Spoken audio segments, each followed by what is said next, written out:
You will not be able to stay home, brother. You will not be able to plug in, turn on, and cop out. You will not be able to lose yourself on Skag and skip out for beer during commercials because the revolution will not be televised. The revolution will not be televised. The revolution will not be brought to you by Xerox in 4 parts without commercial interruptions.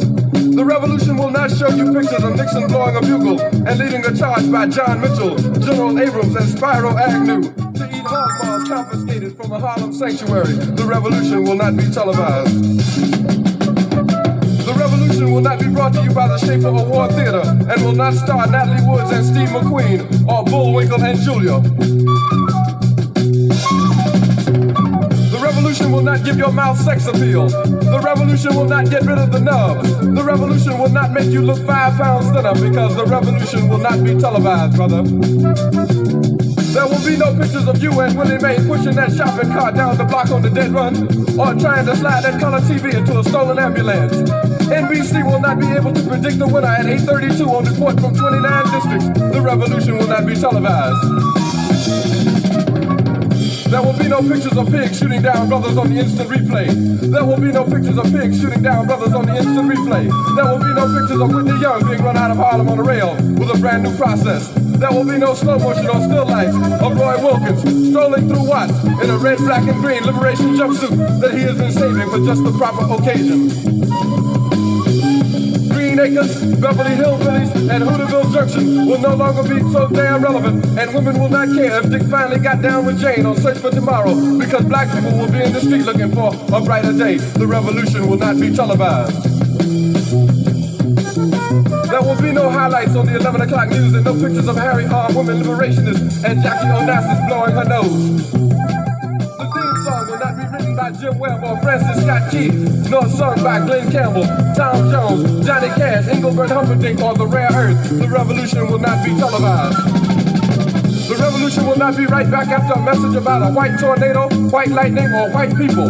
You will not have to worry about a dove in your bedroom, the tiger in your tank, or the giant in your toilet bowl. The revolution will not go better with Coke. The revolution will not fight germs that may cause bad breath. The revolution will put you in the driver's seat. The revolution will not be televised, will not be televised, will not be televised, will not be televised. The revolution will be no rerun, brothers. The revolution will be live.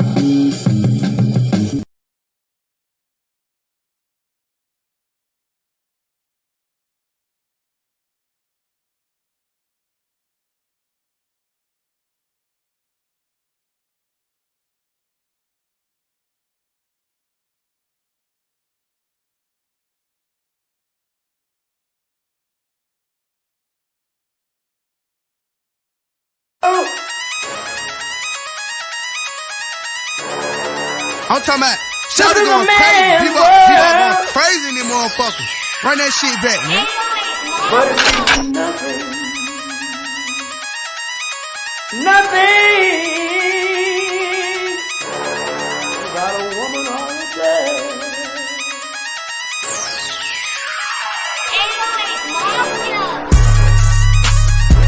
Man made the car.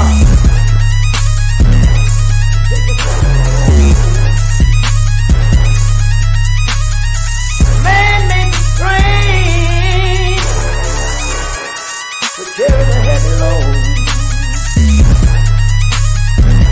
Man made the electrolyte to take us out of the dark. Man made the boat for the water. Like the 7 Omega.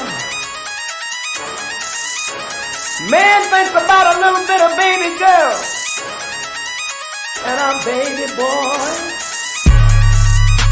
And man makes them happy because man makes them joy. But after man make everything we can, do you know that man makes money?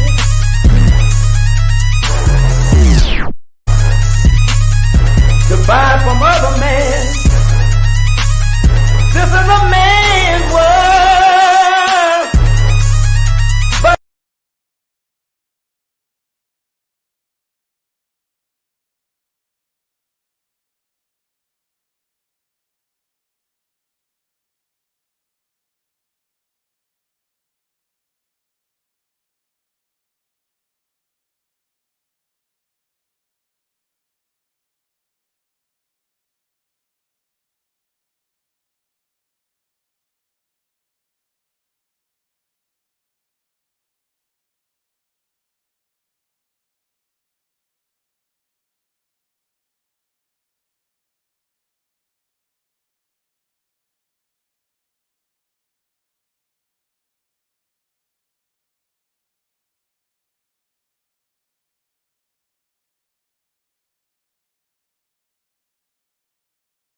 we going to get from the Trump regime. The calling number is 516-418-5996. Press 1 to be live on the air. Our chat room will be open for 8 call in. We will tell us what kinds of those who actually go to our against reparations. The calling number is 516-418-5996. Our listeners will be live on the air. Our chat room will be open for 8 mail. We will be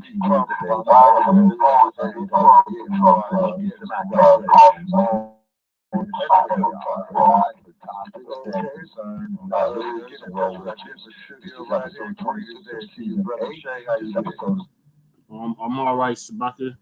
Can you hear me? I have to mute it because I can't hear you on the Streamyard. Yes, sir. Okay.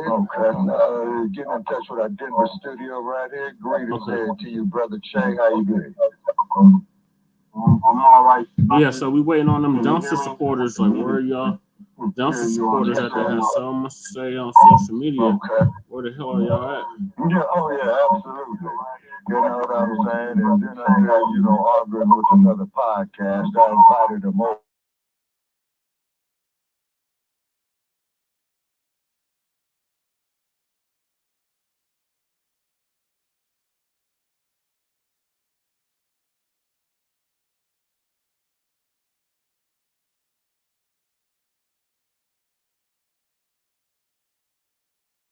Had stated that our history on the continent was passed down from generation.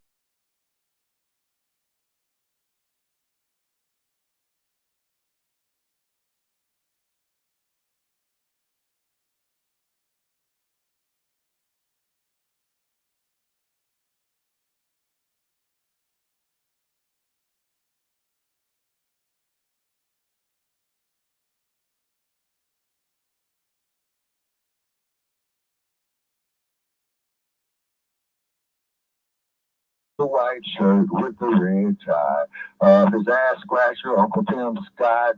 We don't know where his position will be in the Trump regime, and also too. Let's be real, Brother Che. The Trump is gonna win the election by selection. Okay.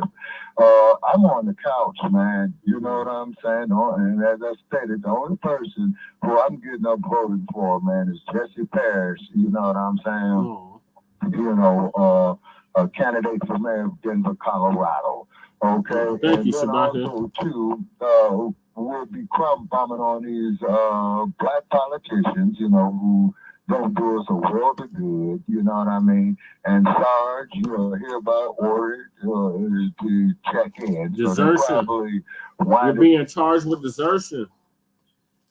Oh, yes, sir. I did inform him of the charges against the man in Article 15, okay? And then, too, is that over the years that we've been doing this here, ladies and gentlemen, our podcast was inspired by the 50th anniversary of the Black Panther Party.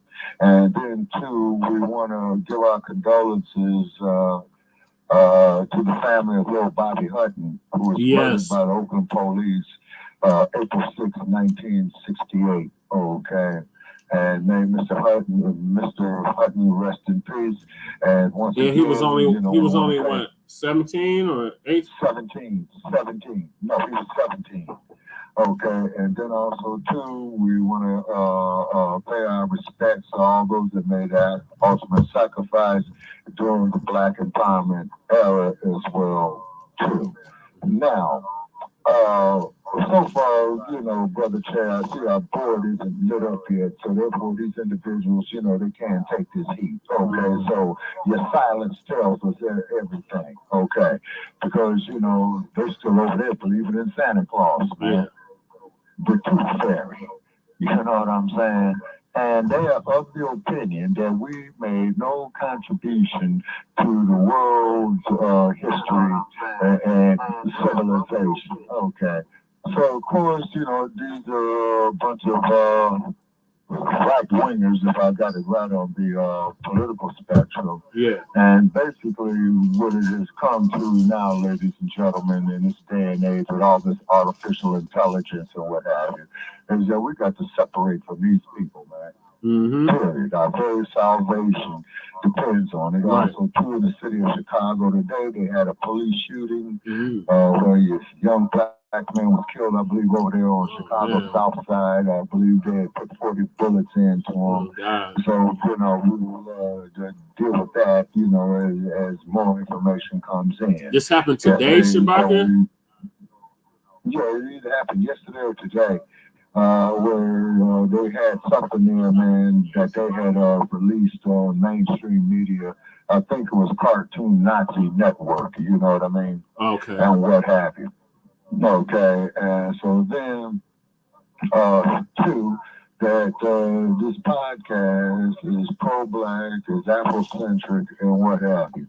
Now, other persuasions are welcome to call in here that there will be a sense of decorum that they will adhere to. Right. Okay. It's strictly up to them because we're not going to waste time arguing with you.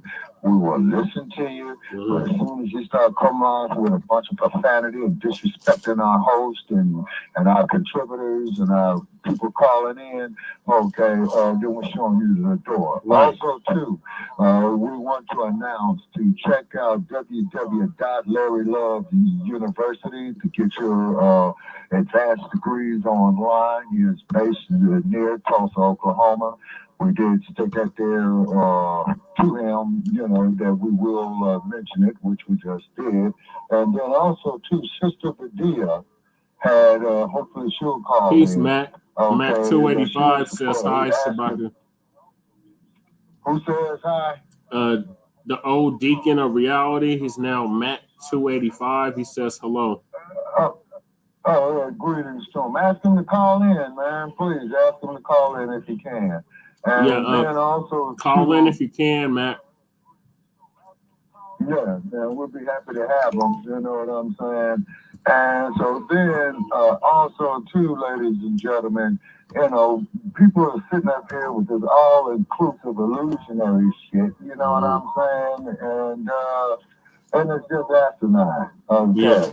And what is what I do? I mean by asinine, banging your head against a wall and expecting a different result. That's insanity, yeah. Also, yes, sir. And then we need to, ladies and gentlemen, check out blacksdeed.com. That is spelled B as in boy, L as in Lincoln, A as in Adam, Q as in Queen, S as in Sam, B as in boy, I as in India.com. It's a black-owned website, okay, that a sister out of Detroit had referred me to, okay, and we most definitely need to support that, brothers, because according to her, is that, you know, he'll be get shut down if he doesn't do his business, I think, like in the next 90 days. No, we can't have that.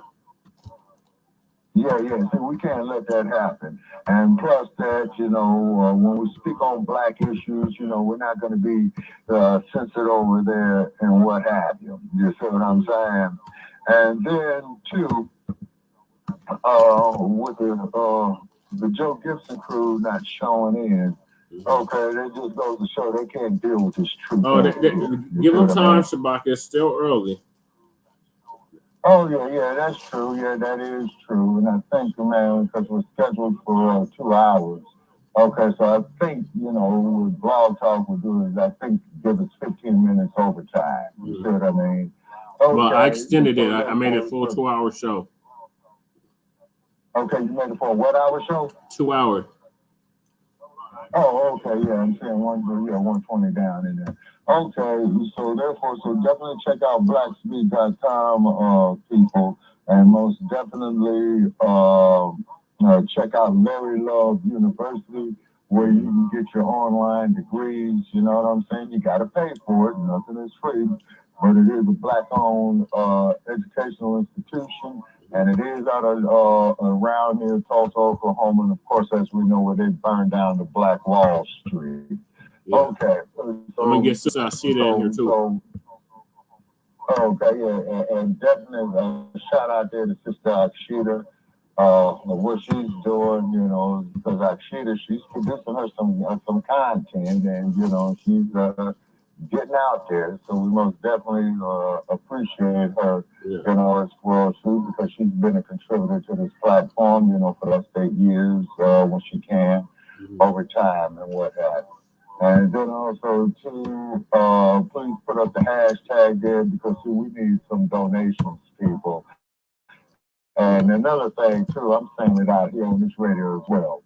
Anybody else that comes to me with some bullshit with a cash app and talking about give you $80 to get $1,500, you're going to be automatically deleted and blocked. It's because Brother Che had related to me, there are those that we are familiar with that lost money with that bullshit. You know what I'm saying? So please, they lost their life savings behind that shit. Yes, sir. And then also, too, on our like page on Facebook at Shabaka'S Blacc Experience Enhanced, any type of marketing that people are doing up there, they're going to be automatically deleted. Okay?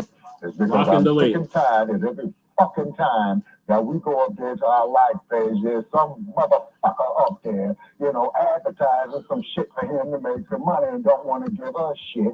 So I'm making it being plain right now. It's an automatic deletion because I'm tired of seeing that shit and then don't mention us. And some cat up there on our damn wall, you know, advertising some damn video game shit. And I said, hey, don't spam this more wall.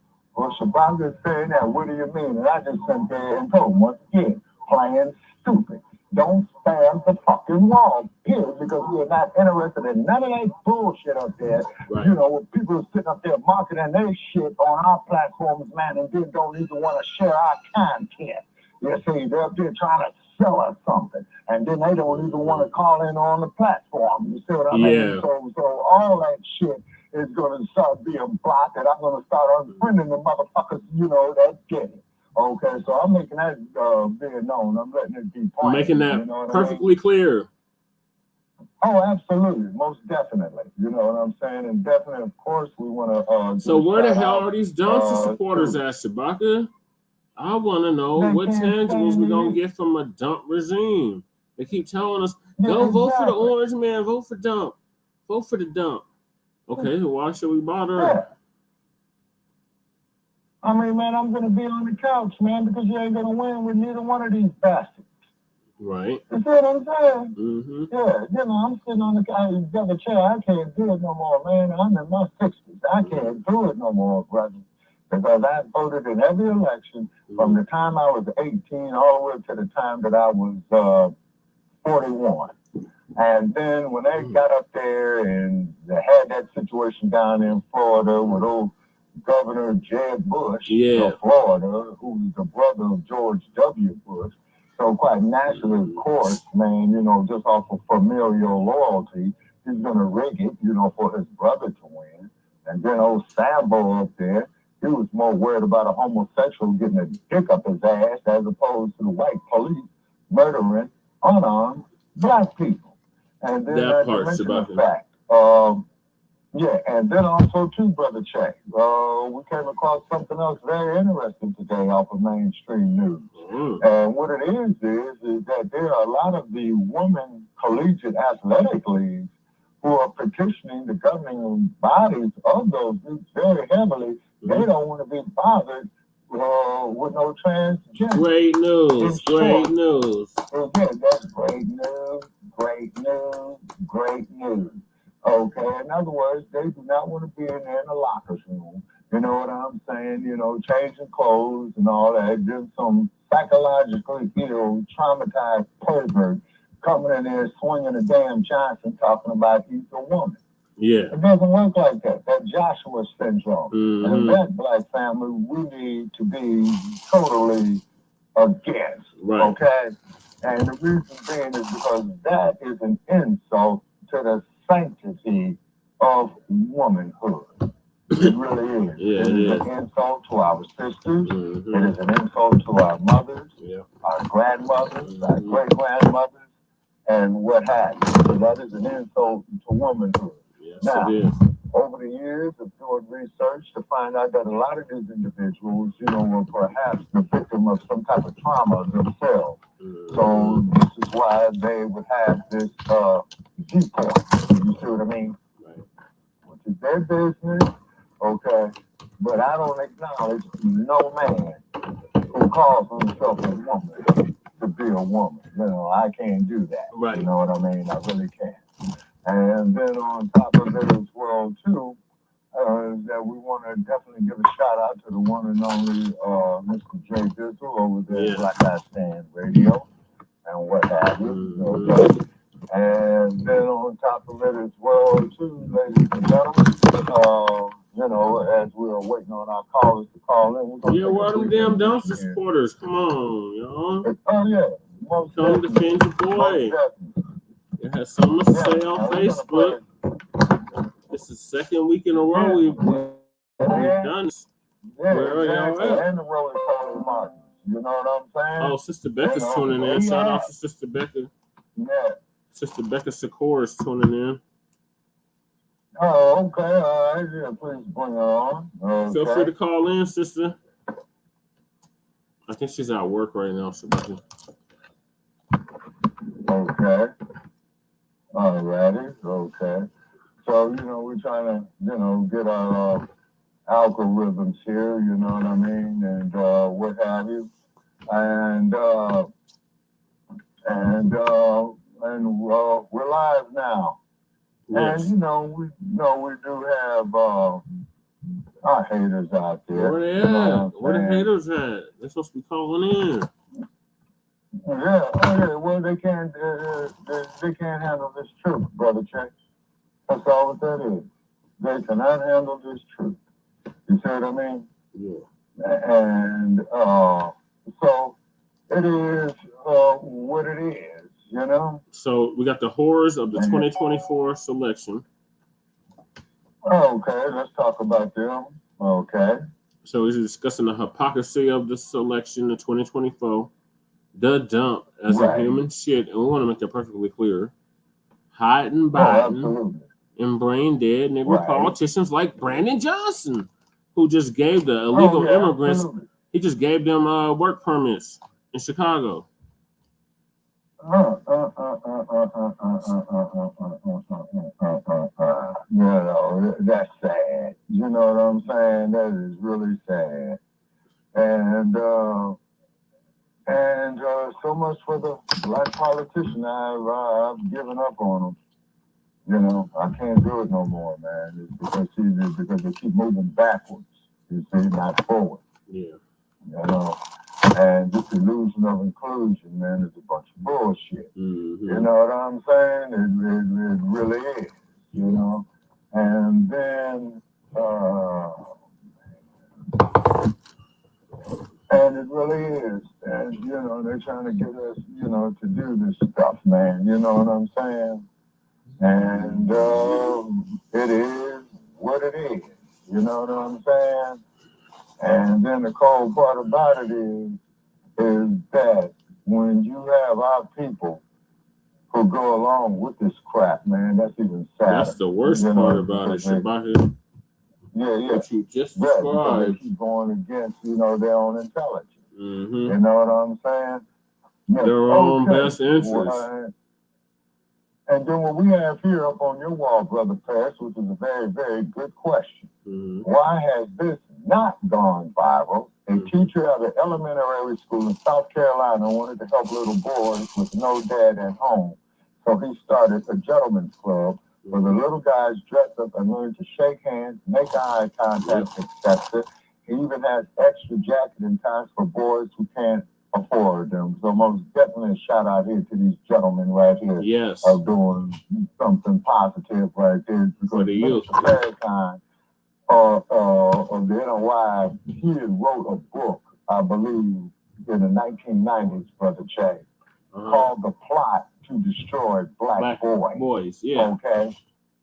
Yeah, okay. And so now we see what the minister meant, although I have not read the book, but I'm going to assume of what he was seeing back then and what's going on now. Yeah. You see what I'm saying? They want to emasculate the women. They want to demasculate the men. Things of this nature right here. Oh, we got a caller. Oh, shit. Is this you, Sarge? Is that you, Sarge? You being charged with desertion, Sarge. Press 1 so we can bring you on the air. Come on, Sarge. Okay. Sarge, no, Sarge. Sarge. Let me make sure that's who it is. Hold on a minute. Yeah, I think it is. It's Sarge, yeah.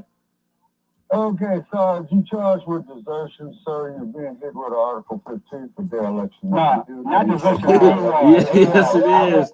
Yes, it is, Sarge. Sarge, you missed 3 shows in a row. Yes, you have, Sarge. You missed 3 shows in a row. You literally missed 3 weeks. You missed 3 weeks in a row, Sarge. That's desertion. Well, Sarge, that's close to desertion, Sarge, is because if memory serves me correct, I believe it's 30 days without leave, soldier, for it to be desertion. Well, 3 shows is 3 weeks, so I mean that ain't 30 days in case your math is off. It's close. It's close, Sarge. Okay. It's closer. And there may be a presumption of desertion. No, we're not making an assumption. No. You missed 3 weeks. So what do you have to say for yourself? Presumption, but it's not ironclad if you got a good enough reason. And what is the reason that you missed 3 weeks in a row, Sarge? Now, Sarge, Sarge, now, less than 30 minutes ago, you were behind enemy lines there, Sarge. You know what I'm saying? With Joe Gibson and what have you, and Bianchi. You know, I try to reach out to Bianchi to apologize for him, to him. The error that I made, he has not accepted my apology. This is why I no longer recognize Bianchi, is because I'm not going to bend over backwards. Now, also, too, Sarge, you have stated something, that Donald Trump was the best president of the United States of America. You know what I'm saying? And listen, I never said that because George Washington is there. Oh, my God, says George Washington. George Washington was the greatest president. Oh, my God, George Washington. George Washington was a rapist, slave trading pedophile. You are aware of the fact that George Washington owned slaves too, right, Sarge? Oh, let me say it again. I didn't say George Washington was a perfect president. Oh, I said my he was God. the greatest president in the history Okay, so what's the difference? What's the difference? Despite the what fact makes that him he great, owned Sarge? slaves. What's the difference, Sarge? Now, Sarge. Okay, with him owning slaves. Okay. Now, enlighten me on something, Sarge, because I think you and I have been acquainted over the years, to get to know each other a little bit. Now, tell me, a black militant, okay, my flag is RBG, Sarge, okay, why should I forgive white folk in the United States of America for the brutalization of slavery, and not just slavery, Sarge, but also, too, the Jim Crow era as well, too. And I agree with you, Sarge, that the Democratic Party is the one that brought you the Ku Klux Klan. President Barack Obama was more worried about a homosexual getting penetrated in his rectum as opposed to the police shooting unarmed black people. For little Tamir Rice, for Sandra Bland, okay, for Mario Woods, for Jill Ford, you know what I mean? And then also to Laquan McDonald in your neck of the woods, Sarge and Sarge. And you never gave us a full explanation, man, of that police station that they got claimed. Oh, shit, we got Joe Gibson in the chat, Shabaka. Okay, well, then what does Joe say? Tell George to call in. Call in, Joe. Tell Joe to give us a call in and come get some of this heat, man. We're coming to you live from Sin City, Las Vegas, Nevada. Let's be ready to rumble. Well, first of all, Shabaka, I will never, and you have never, ever, nor will you ever hear me and encouraging you or requesting you to forgive anybody whom you have no authority to forgive. You can't forgive those people. So while they did their deeds, they are dead. So it isn't in my capacity either to forgive them or anything else. What is in my capacity is to understand in context the times in which they lived and the events in which they participated. That is within my power to do. I cannot cannot absolve them of sin. I'm not God. It's not my place to do it, and I won't do it. And I'm certainly not going to ask you to forgive them. I do not expect you to. No, that's not the choice. I want you to consider the context of the times they lived in, when slavery was universally accepted everywhere. No, Sarge. No, Sarge. It was an accepted institution. No, Sarge. No, it wasn't. No, Sarge. Those are lies, Sarge. No, it wasn't, Sarge. I want to hear where it wasn't. It wasn't, Sarge. The type of slavery that we experienced over here was not experienced everywhere else. Now you're shifting. No, Sarge. I'm not shifting nothing.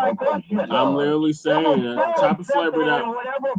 No, not whatever form. No. Because it didn't assume the same dimensions doesn't mean it wasn't slavery. No, Sarge. Okay, if I may, Brother Trey, I'm going to give it to you. Sarge, off of research that I've done, okay, I've said it once, I will say it 1,000 times, and as long as I'm on this side of dirt, I will continue to say it over the years, man, of the research that I've done. You see, Sarge, you and I are pretty much up in the same age group. I think you're a little bit older than me, Sarge, okay, because I believe so. Okay, I'll be making my 65th solar return, Sarge, here shortly, and everything hurts, and they lied to us, man, saying about getting old is a great thing. Okay, but as I stated before, Sarge, okay, and I want to have an intelligent conversation with you, man, because I don't want to get my blood pressure up because this damn heat is starting to pick up here in Vegas. Okay, on our Cuba line, when our various nations fought each other, okay, they were incorporated into the nation that won. I do not describe our people with tribes. The tribe is a primitive term, so the Europeans are tribes, the Greeks are tribes, the Norwegians are tribes, the Vikings are tribes, but Sarge, I had a conversation in Oakland, California, Sarge, okay, with a lovely Ethiopian goddess who was so beautiful and so well put together, made an old man wish for young days in a way you wouldn't believe. And I asked her, why are the women from Ethiopia so hypnotically beautiful? She says, it is God. It is the water. Okay. And they are breathtakingly beautiful. Now, let's look at what they're doing with Ilhan Omar. Donald Duck Trump is going to sit up there and talk about that woman and degrade her and what have you, but I know one thing that the dump would want to do. He would want to have sex with her because, after all, man, looking at Stormy Daniels and Ilhan Omar, the choice is quite obvious for any man, you know, but the dump is the dump, you know what I'm saying? And also, too, is that we have right here is what tangibles are we going to get from from the Trump regime? Right. Now, I do know, Sarge, like I stated on Joe's show, Trump did pardon a lot of black people who were wrongly convicted under Hiden Biden's, what is that there? What was that? Crime bill. 94 crime bill. Right, okay, you see what I'm saying? And then I appreciate the dump as in human shit, and we want to make that perfectly clear, by the way, for pardoning Jack Johnson, the former heavyweight champ, and Trump made the statement, and which he was right about, is where he stated where you would have figured that the previous administration would have done that in reference to Barack Obama. And as you know, Sarge, Barack Obama goes to his ancestral land of Kenya, and then the President Kenyatta, and I don't know what his relation is to Jomo. Okay, but he had stated, okay, Mr. President, we're glad to have you here. You know, you're one of our sons, and we'd like to have, you know, some type of relations with the United States as far as some type of industrial development. Because, you know, not only do you have the colonists, Sarge, you have neo-colonialists. Yes.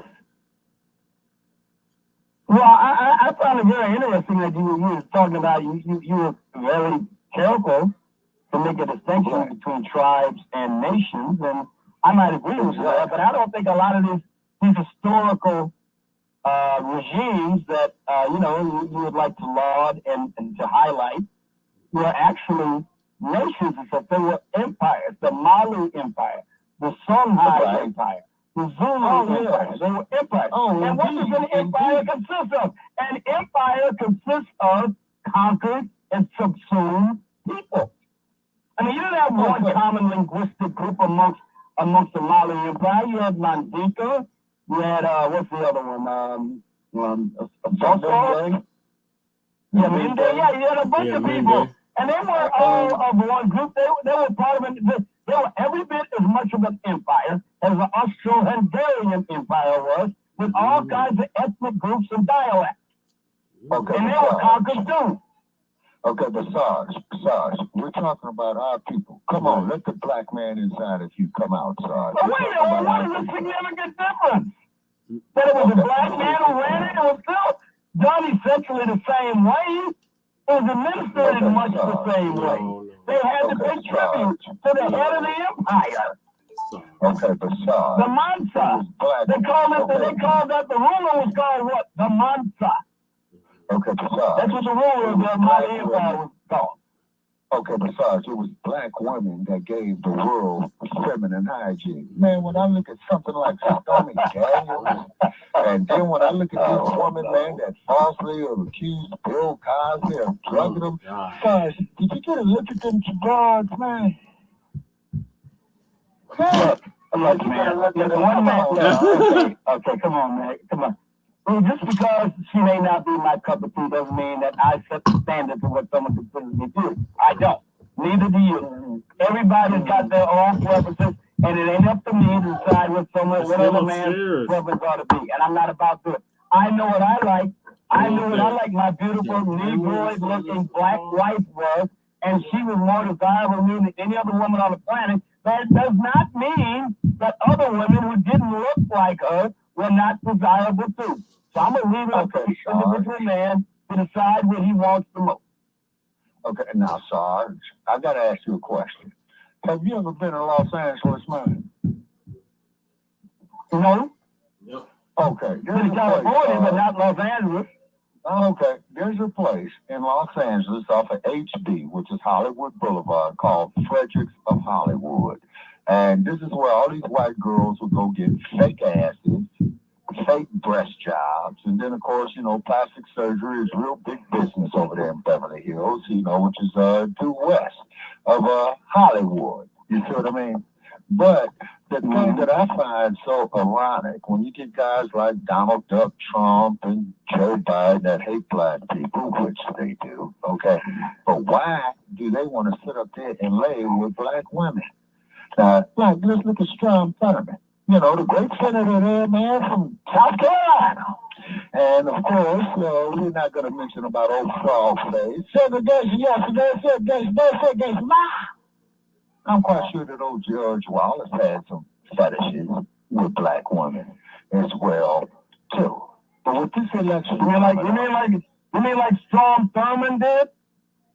Yeah, and you are aware of the fact that the girl was only 15, 16 years old that Strom Thurmond violated, right? In some states, they call it... that is called statutory rape. Now, Sarge, when you and I got off into that huge debate about the motion picture Mandingo, where Brenda Sykes, with her lovely self, okay, and I'm sorry Miss Sykes' career didn't take off more than it did. She's laying out there with the rape and slave trading pedophile, and this is a black man's daughter. This could have been a black man's wife. It could have been a black man's mother. And you and I, as black men, are supposed to sit up there and say, yeah, that's a child, you the boss, and that sycophant, stymied, buckwheat-looking bastard by the name of Tim Scott. You know what I mean? And I feel sorry for him, Sarge. Really, I do. Really, man to man, I feel sorry for this man to be having so much self-hatred in himself that he would go up there to something like Trump talking about, I just love you. He reminded me of Uncle Remus, man, in Song of the South from the Walt Disney set. I got plenty of nothing and nothing's plenty for me. That is sad, man. That is sad. Okay, I'm talking to you man to man. Putting all my humor aside, putting all my, how should I say, unconventional terms aside, man. Just having a heart-to-heart conversation of one black man to another. Okay. Now, I was with a woman one time in my youth, okay? And so she and I, went to a store, and so the white fella tried to talk to her. And I said, sir, why don't you go in there and mind your own business, man? Because, see, these are the thoughts of a black man to a black woman. And I do not see how it could possibly interest you. And I was in better shape when I was younger, Sarge. You know what I'm saying? Oh, man, and what have you, had some skills left. But I wasn't as good as you with that napkin over there, so Sarge. You're going to have to show me that one right there. You see? And then I saw him turn red, and I knew he had wanted to call me the NGR term, and I looked him straight in his eye. You know what I'm saying? What's it to you? You're supposed to work behind this counter, man. You know what I mean? So, well, man, no. That ain't no well man. You see, because as you know, Sarge, in the South, they had something called reckless eyeball. Okay? You know what reckless eyeballing is, Sarge. Okay? You looking at this white woman like Carolyn Bryant, and she would go tell a lie to her husband or her brother like they did Emmett Till. You know what I'm saying? But when a white man does this here to us, we're just supposed to sit there, guys about, you're mad Charlie. You know what I'm saying? That's not equality. Now, getting back to this election, and what have you. So I take it, Sarge, that you are a registered voter and that you'll be casting your vote in the great state of Illinois for A1 Donald John Trump. Right, Sarge? If I was a Democrat, I could probably do that, but since I live in Georgia, I don't think I'll make that attempt. Oh, I see. Okay, but down there in the great state of Georgia. But I bet there's somebody with my name was going to cast a vote for Joe Biden, because they didn't purge me up the road. I'm still trying to find out if they did or not. Okay, well, Sarge, in the great city of Chicago, man, you got people voting from the cemetery, man. You know what I'm saying? And you should have purged me, right? I mean, I ain't been back in Illinois in like 9 years. Okay. So they ought to purge me off the road. Okay. Yeah, they have been doing that, because I tried to vote in Los Angeles. Well, you know how they roll in Cook County. Yeah, you see. And then, you know what I'm saying, they says, well, they pull you off the roll if you don't register to vote. Now, Sarge, I'm going to be on the couch, okay? I can't do it no more, man. You know what I'm saying? And what have you, okay? We are not all the same, Sarge, okay? It's because when this heat getting ready to kick up here in this desert, man, like in about the next couple of weeks, just like I told Joe Gibson, come out here, man, in the middle of June. But you got to leave your sunscreen at home. Now, Joe Gibson says that he doesn't get sunburn. Yeah, damn right. And I've never experienced sunburn before in my life, Sarge, and I lived out here in the deserts of Southern California and Nevada, all my life. I've never experienced sunburn, okay? But then, when people try to sit up there and say that we are all the same and stuff like that, Sarge, no, we're not. Okay? Okay, now let me ask you this here, though, Sarge. You're a little bit older than me. What did you think about that film they made two versions of, one in 1934 and another one in 1959 called The Imitation of Life? She's up. I'll tell her that you said hi. Lana Turner, I believe. That's fine.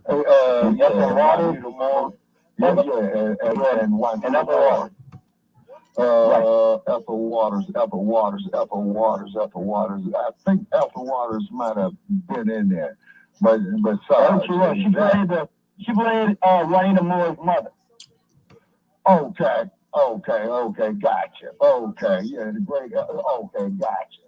Okay, now, but the sad part about it is, is where the young black girl had hated herself so much. Okay. Oh, and by the way, Brother Chase, here it on CNN right now, folks. We got Sergeant Cyril Dorsey up there, the murderous division. I mean, the murderous police agency called the Los Angeles Police Department, commenting on what happened here in Chicago recently. Okay. All right. But when she broke her mother's heart, Sarge, you know what I'm saying? I was saying that there for Brother Chet. Okay.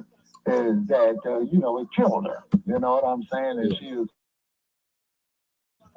full of a bunch of regret. It is a syndrome that it was described in all these books I got here, man. I got to go dig it up. Where a black person hates themselves so bad, you see, is because they want to be that of the slave master. You see what I mean? And that, sir, is a tragedy within itself. That's one reason for the reparations. Plus, of all the free labor that they got, Sarge. Okay. Now, let's look at down there in the great state of Louisiana. Yeah. I've been through Louisiana, Sarge, and the thing that was going through my mind was Strange Fruit by Billie Holiday. But sugarcane, as you know, Sarge, this is where you get your J.W. Harper, Beefeater, Old Granddad, Jack Daniels, you know what I'm saying, and what have you. And you know those guys, who was on that Riverboat Brawl last August, Sarge, about a year ago, and the brother threw the hat up in the air, man. Yeah, the chairman. The and the black community. The captain. The lieutenant captain.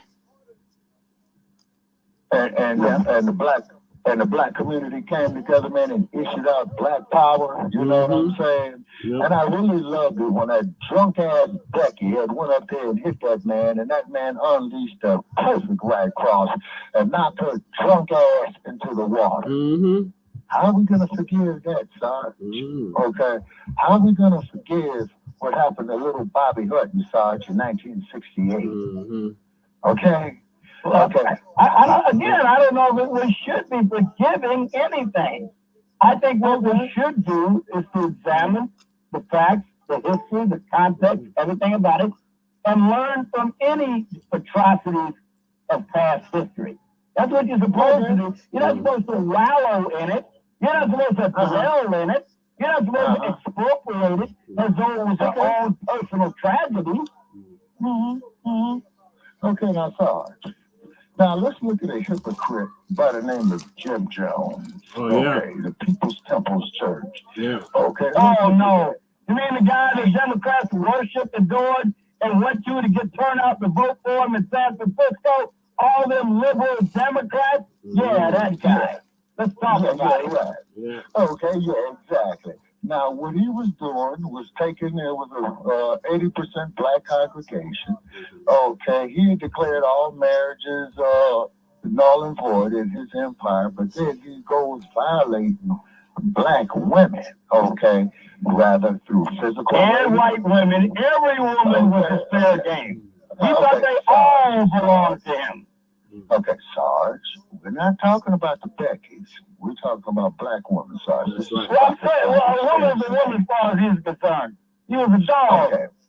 Okay, but hold on, Sarge. Now, here's this dude on drugs, calls himself a man of God, and then he commits the ultimate sin, Sarge, of committing suicide after he gave everybody that. Hey! Okay. Yo! And he took a 30 caliber revolver and blew his brains out. Okay. These type of individuals, Sarge, are dangerous. Okay. Now, let's look at old T.D. Jakes. Okay. Yeah, remember, he's a Marxist. He was a Marxist. What do you expect? They all are. Massage. How many times I got to tell you about Marxists, man? The guy was a Marxist. He wanted us people to commit, what did he call it? Revolutionary suicide. You forgot? Okay, no, that was Dr. Hugh Percy Newton. That was the name of his autobiography. Okay, now as Dr. Newton has stated. Well, that's what he called it. He had them doing light night drills, remember? Up there in Guyana? They all of a sudden they'd be roused from their sleep in the middle of the night. They had to go out to their battle station, prepare for an invasion from outside because the authorities are coming to get them in their righteous little Marxist utopia in Central America. Unbelievable. Okay, but keep in mind, Sarge, Jim Jones was on opioids, man. You know what I'm saying? He was on opioids. Degenerate. He was a degenerate. Yep. And a Marxist. You and I agree. Democrat.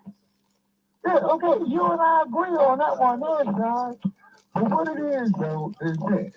But why should I, as a black man here in America, should waste my time? Oh, shit, Joe Gibson called in. Okay, all righty, Joe. We'll see you, Joe. Yeah, bring the rest of the crew with you. I'm really glad you want to talk about Jim Jones, and I'll tell you what, Jim Jones personifies with much of what's wrong with the real Democratic Party left. His style of politics, ideology. Wait, hold on. Sarge. Wait a minute now, let me finish. This is important. Let me finish this now. His belief system had not yet thoroughly infiltrated and suffused the Democratic Party to the extent that it has today. But he was the progenitor of all this insane woke lunacy we're seeing right now. I'm really glad you want to talk about Jim Jones. Because, man, would I ever want to talk about Jim Jones? Sarge, what is woke? Sarge, can you please define for us what is woke? Oh, yeah. Woke is a combination of all of the leftist ideology that has cropped up over the last 60 years. The racial identity politics, the feminism, the open borders, idolatry, the wealth redistribution, the environmentalism, all of it, all of the leftist tropes, welded into one to a form of religious sacrament to which thou shalt not deviate, lest you be deemed a heretic. That's what that is not the meaning of woke. But nice try, Sarge. That's not the meaning of woke, though. Actually, I know what it was when the black community first started using it. I remember it quite well. You don't have to tell me. I'm talking about its modern day, generally accepted incantation that I described was accurate. No. I'm not saying it was the same. No, because the lady that wrote a book. Started using the term no, hold on. In the early to mid-1960s. There was a white lady that wrote a book called About Woke, and she couldn't even define it when she was asked. So that's why I asked you that. Well, like many of look, hey, wait a minute, stop. What does the term gay mean once upon a time? Happy. You could say the word gay, and nobody would snicker and laugh about a joke about it. It meant festive and happy and joyous. Yeah. That's what the word gay meant. What does it mean now? Okay, these words, wait a minute now, these words have a way of metamorphosing, and this is what get woke has done. It was co-opted, Sarge. Yeah, exactly. It was co-opted, Sarge. Oh, well, so be it. I'm afraid it's now come into common usage, and whether we like it or not, it has a distinct meaning that is consonant with what I just described. No, that's not even what it is, but okay. Okay, but Sarge, everything. I'm just saying, whether we like it or not, it has now come to this new meaning, whether you or I like it or not. I wish I could go back and reclaim the term gay. I used to like it the way it used to be. It was a bestseller that came out in 1940. You know what the title of it was? It was a great big bestseller. Our hearts were young and gay. You can't name a title like that today unless you have the meaning associated with LGBTQ. Yeah. Okay, all right, now sorry, so hold that thought. Okay, caller out of 336, last 3644, your mic is on muted. What's your name and where you calling from? I'm calling on behalf of the dump, the Trump. Oh, you're a dumpster. Hey, dumpster, how are you? Welcome, Joe, welcome. Okay. Hey, dumpster now, supporter. Okay, now Sarge here, was explaining, okay, and also 2336, last 3496, your mic is unmuted as well, too. And what is your name and where you're calling from as well, too? Last 3496? That's Sarge, okay, yeah. Kate DeWalt calling out of North Carolina. Yeah, I was just listening to the brother talk about, whomever the brother may be, talking about the ideal of woke. The ideal of woke is the conscience of your culture. Exactly. From what I've heard over the years. And when what the brother was speaking on when it comes to co-op. Yes, our whole culture has been co-op. Yep. Black people. We don't been co-op into believing somehow that we became other than our natural selves from what our real culture stems from, which is royal. Yes, sir.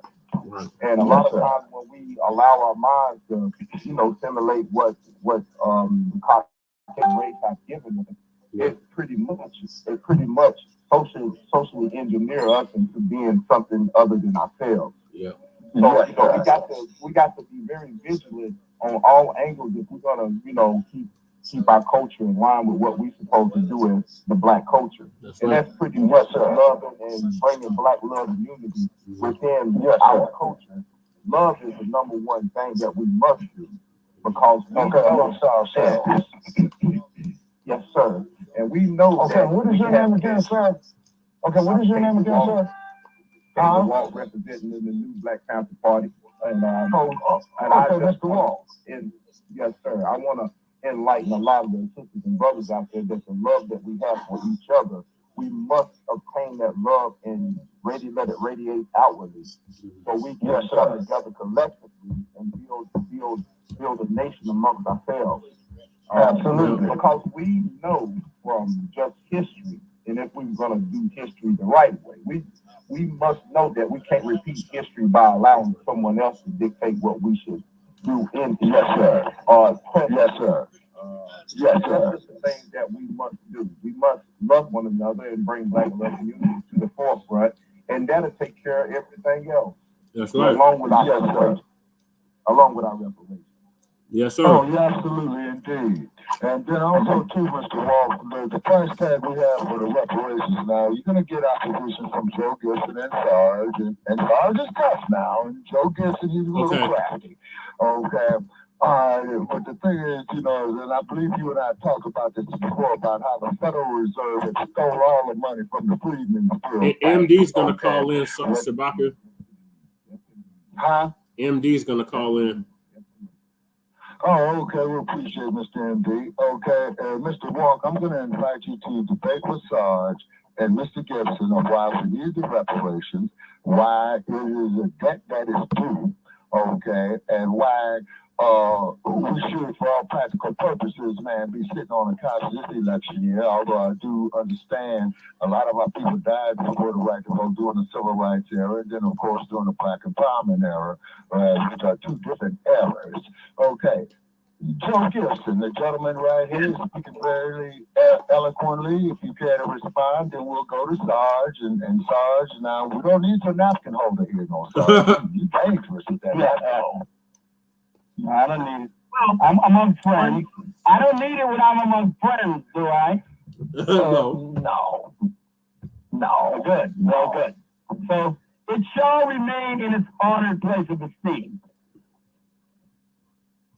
Okay. Reparations. The question of reparations is, okay, you said that, what did you say, Shabaka, that you're a victim or you suffered because, so therefore you're due reparations? Is that what you said? Oh, yeah, because we built your country, Joe. It's not even his country. It's not even his country. He's a tether anchor baby. He came from what? Italy. During Mussolini. Yeah, but it doesn't matter. Yes, it does. Yes, it does matter. It does matter. America. So are they due reparations too? Okay. So you're colonizer. I stated to you before, Joe. yeah, Mr. Wong, yeah, man, we getting ready to crumble, man. We're gonna get all the man. Okay, now Joe's coming out, throwing his jab. Now Sarge, Sarge is quite a challenge. Now Sarge is very well read. Well, you see, Joe, I'm gonna explain it to you again, and this time, man, we're gonna be civil because you and I have been going back and forth for years on this. Okay, Joe, you look at the $100 investment. Okay, for an example, you got Brother Paris up here, young man, you know what I'm saying, in the prime of his youth. He's worth about $200. Okay. You get an old broken down bastard like Shabaka with half his teeth is gone on his way out. He's worth about, say, $50. But then you got this beautiful, well-rounded black girl right here that you call a jewel. $1,500. Why? Because you white guys gonna take her out and do horrible and terrible things to her and violate her and then produce some more slaves. Okay. So just on that day, Joe, how would you feel if that was your mother, your daughter, who was violated like that, Joe? And then it was nobody's mother because nobody's been alive. Stop it, Joe. Stop it, Joe. No, Joe. You're not gonna get off that easy, Joe. We're talking about the initial investment that the raping, slave trading, pedophile made, and there's still money being generated off of that, just off the concept of macroeconomics, Joe. Now stay with me here, Joe. You're betting 1,000. You see what I'm saying? And then not to mention, Joe, that you had the Democratic Party, okay, that you and I are in full agreement with, that brought you that classic organization of Ku Klux Klan. Then, Joe, 100 years later, you got old frog face. Yesterday, I was waiting for that. Yeah. I was waiting for that. Okay, I'm George Wallace. You know what I'm saying now? Where I come from, Joe, in South Central Los Angeles, there's an old saying, never apologize for how you honestly feel. And let the bout begin. Box. Well, do the Japanese deserve an apology? They already got reparations, Joe. Next. We got them. They already got reparations. Next. They did get reparations. Yes, okay, all of them got reparations. Okay, I was unaware of that.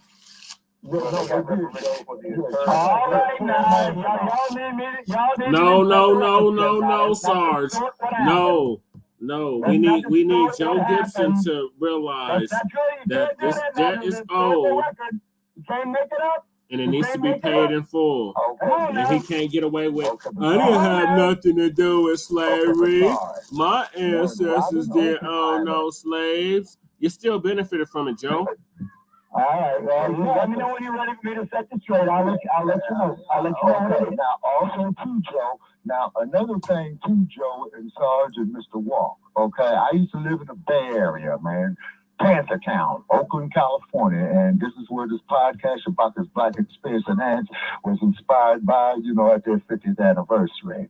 Okay, as I looked out across San Francisco Bay, right? Okay, there was the Manhattan Project that was performed, the final touches was performed at the Livermore National Laboratory, and that is east of Oakland, okay? And it's nice, beautiful homes out there now, but it was all desolate, okay? But this is the Manhattan Project, okay? Because Einstein had died and Robert Oppenheimer had took it over, okay? So then they go up there, man, they take the Manhattan Project, put it on a ship, they take it down there to Hawaii, then they take it further and closer over to there. Okay. Hang on, Shabak, I got a question. Oh my God. If there was reparations owed, wouldn't the kings over in Africa and the queens over in Africa be owed the money? Yes, Joe. The whole world owes, Joe.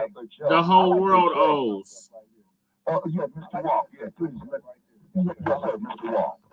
The checks that were made to the Japanese Americans was one of the most ethnic groups ever to win the reparations from the United States government. We got to understand that black people have been fighting for reparations for so many years. Yeah, we know today that there was no one today that was enslaved. but the residual effects of slavery have crippled the black community. We must. Bam, bam, bam.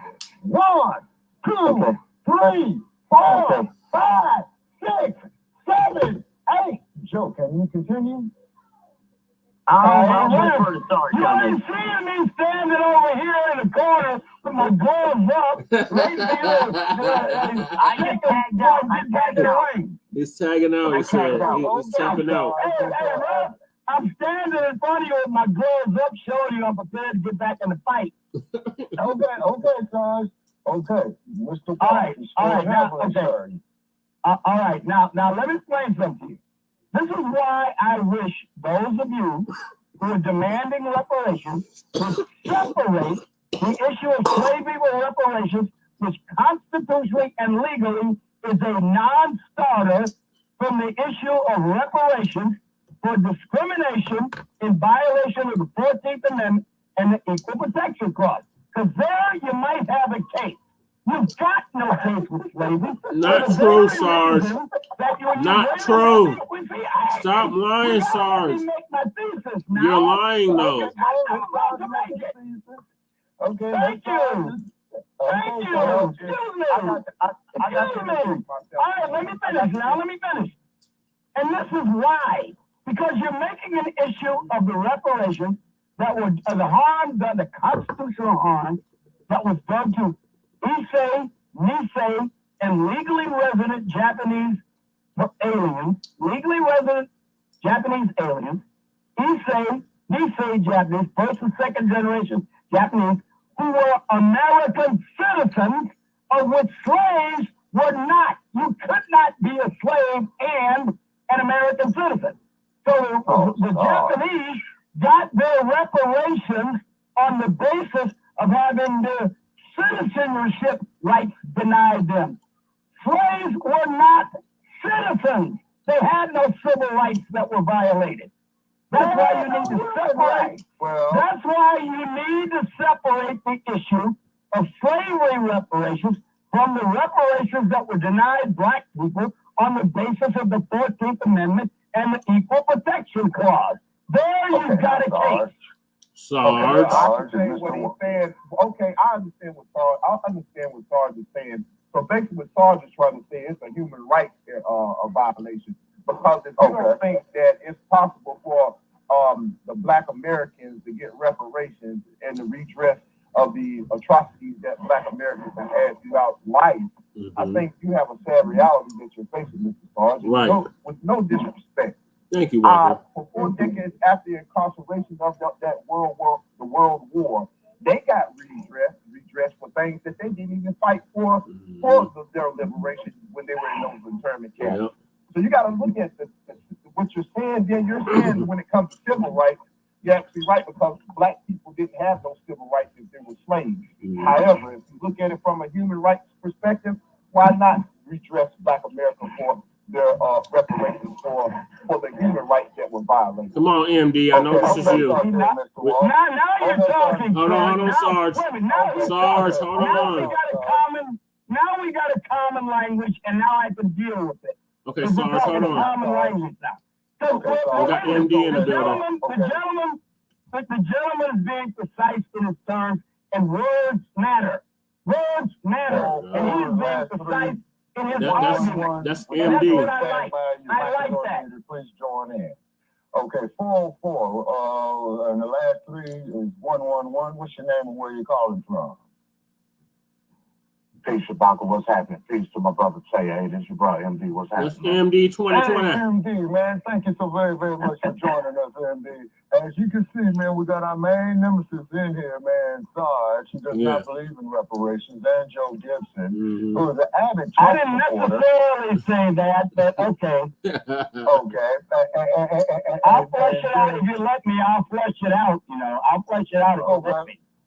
Okay, Sarge, go on and make your point, and then, of course, I want to get these great gentlemen who called in a chance to speak as well to Mr. Walker. All right. I like to know what Mr. Walker said, because what Mr. Walker said was excellent. He was making the separation of these terms. Now he's using a term, which admittedly... K DeWalt, like the DeWalt tool. Yes, sir. Oh, okay. I'm sorry, sir. Okay, Mr. DeWalt. Mr. DeWalt is making the argument that he's using a term which is somewhat nebulous and somewhat vague because it's a term that everybody usually recognizes. It's the term human rights, but no one usually can precisely define. But for the sake of argument now, we'll say human rights. Okay? There's a common understanding of rights that all human beings are entitled to. Okay? So he's using that argument. That's an argument to be made.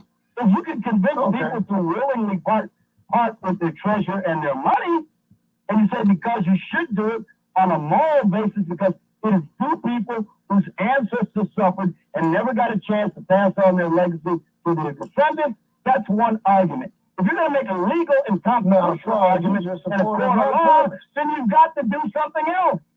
If you're going to just say you need to morally, voluntarily give up your money, that's a different matter. And I can see that argument being made. Okay, Sarge. Okay, so therefore, now let me make sure I understand it. So what we're supposed to be doing, Sarge, as a people, okay, and MD, thank you for joining us, and Mr. DeWalt, thank you for joining us as well, too. Okay, so what we're supposed to do, as Black people here in America today, we're supposed to be like Uncle Remus and tell him, Scott Carolina.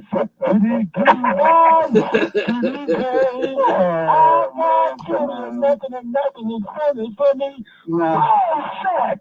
Cut the goddamn check. Right. $750 trillion. Shabaka, now I know that you're better to reduce the argument I just made to some silly straw man argument you can knock down easy. No, I'm not expecting you to do Uncle Remus. I'm expecting you, if you're going to make such an argument, to make an argument that is principled, reasoned, and amenable to something other than bullying and demagoguery. You're trying to get people to voluntarily agree with you and give up their money. Now you can do one. They have no problem giving up their money for COVID.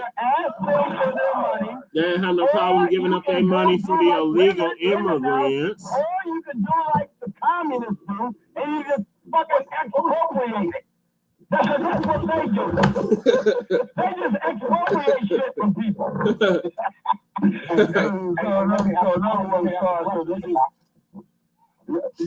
Yes, sir. Hey, so was it not appropriation after the Civil War with the Freedmen's Bureau Act? Oh, glad you thank you for bringing that up. Mr. DeWalt. I pulled up right here what it says. And if you talk about legislation, let's talk about legislation. But other than that, you just talk. Okay. Yeah. Reparations is not based on anything that's not written into law. Right. I'm telling you what was written into law under the Freedmen's Bureau Act. Where it's specifically what was that? What is the claim there? So what is the claim there? Reform, right? So let's I understand, but I just want to know specifically what claim are you going to make under the auspices of the Reconstruction Act?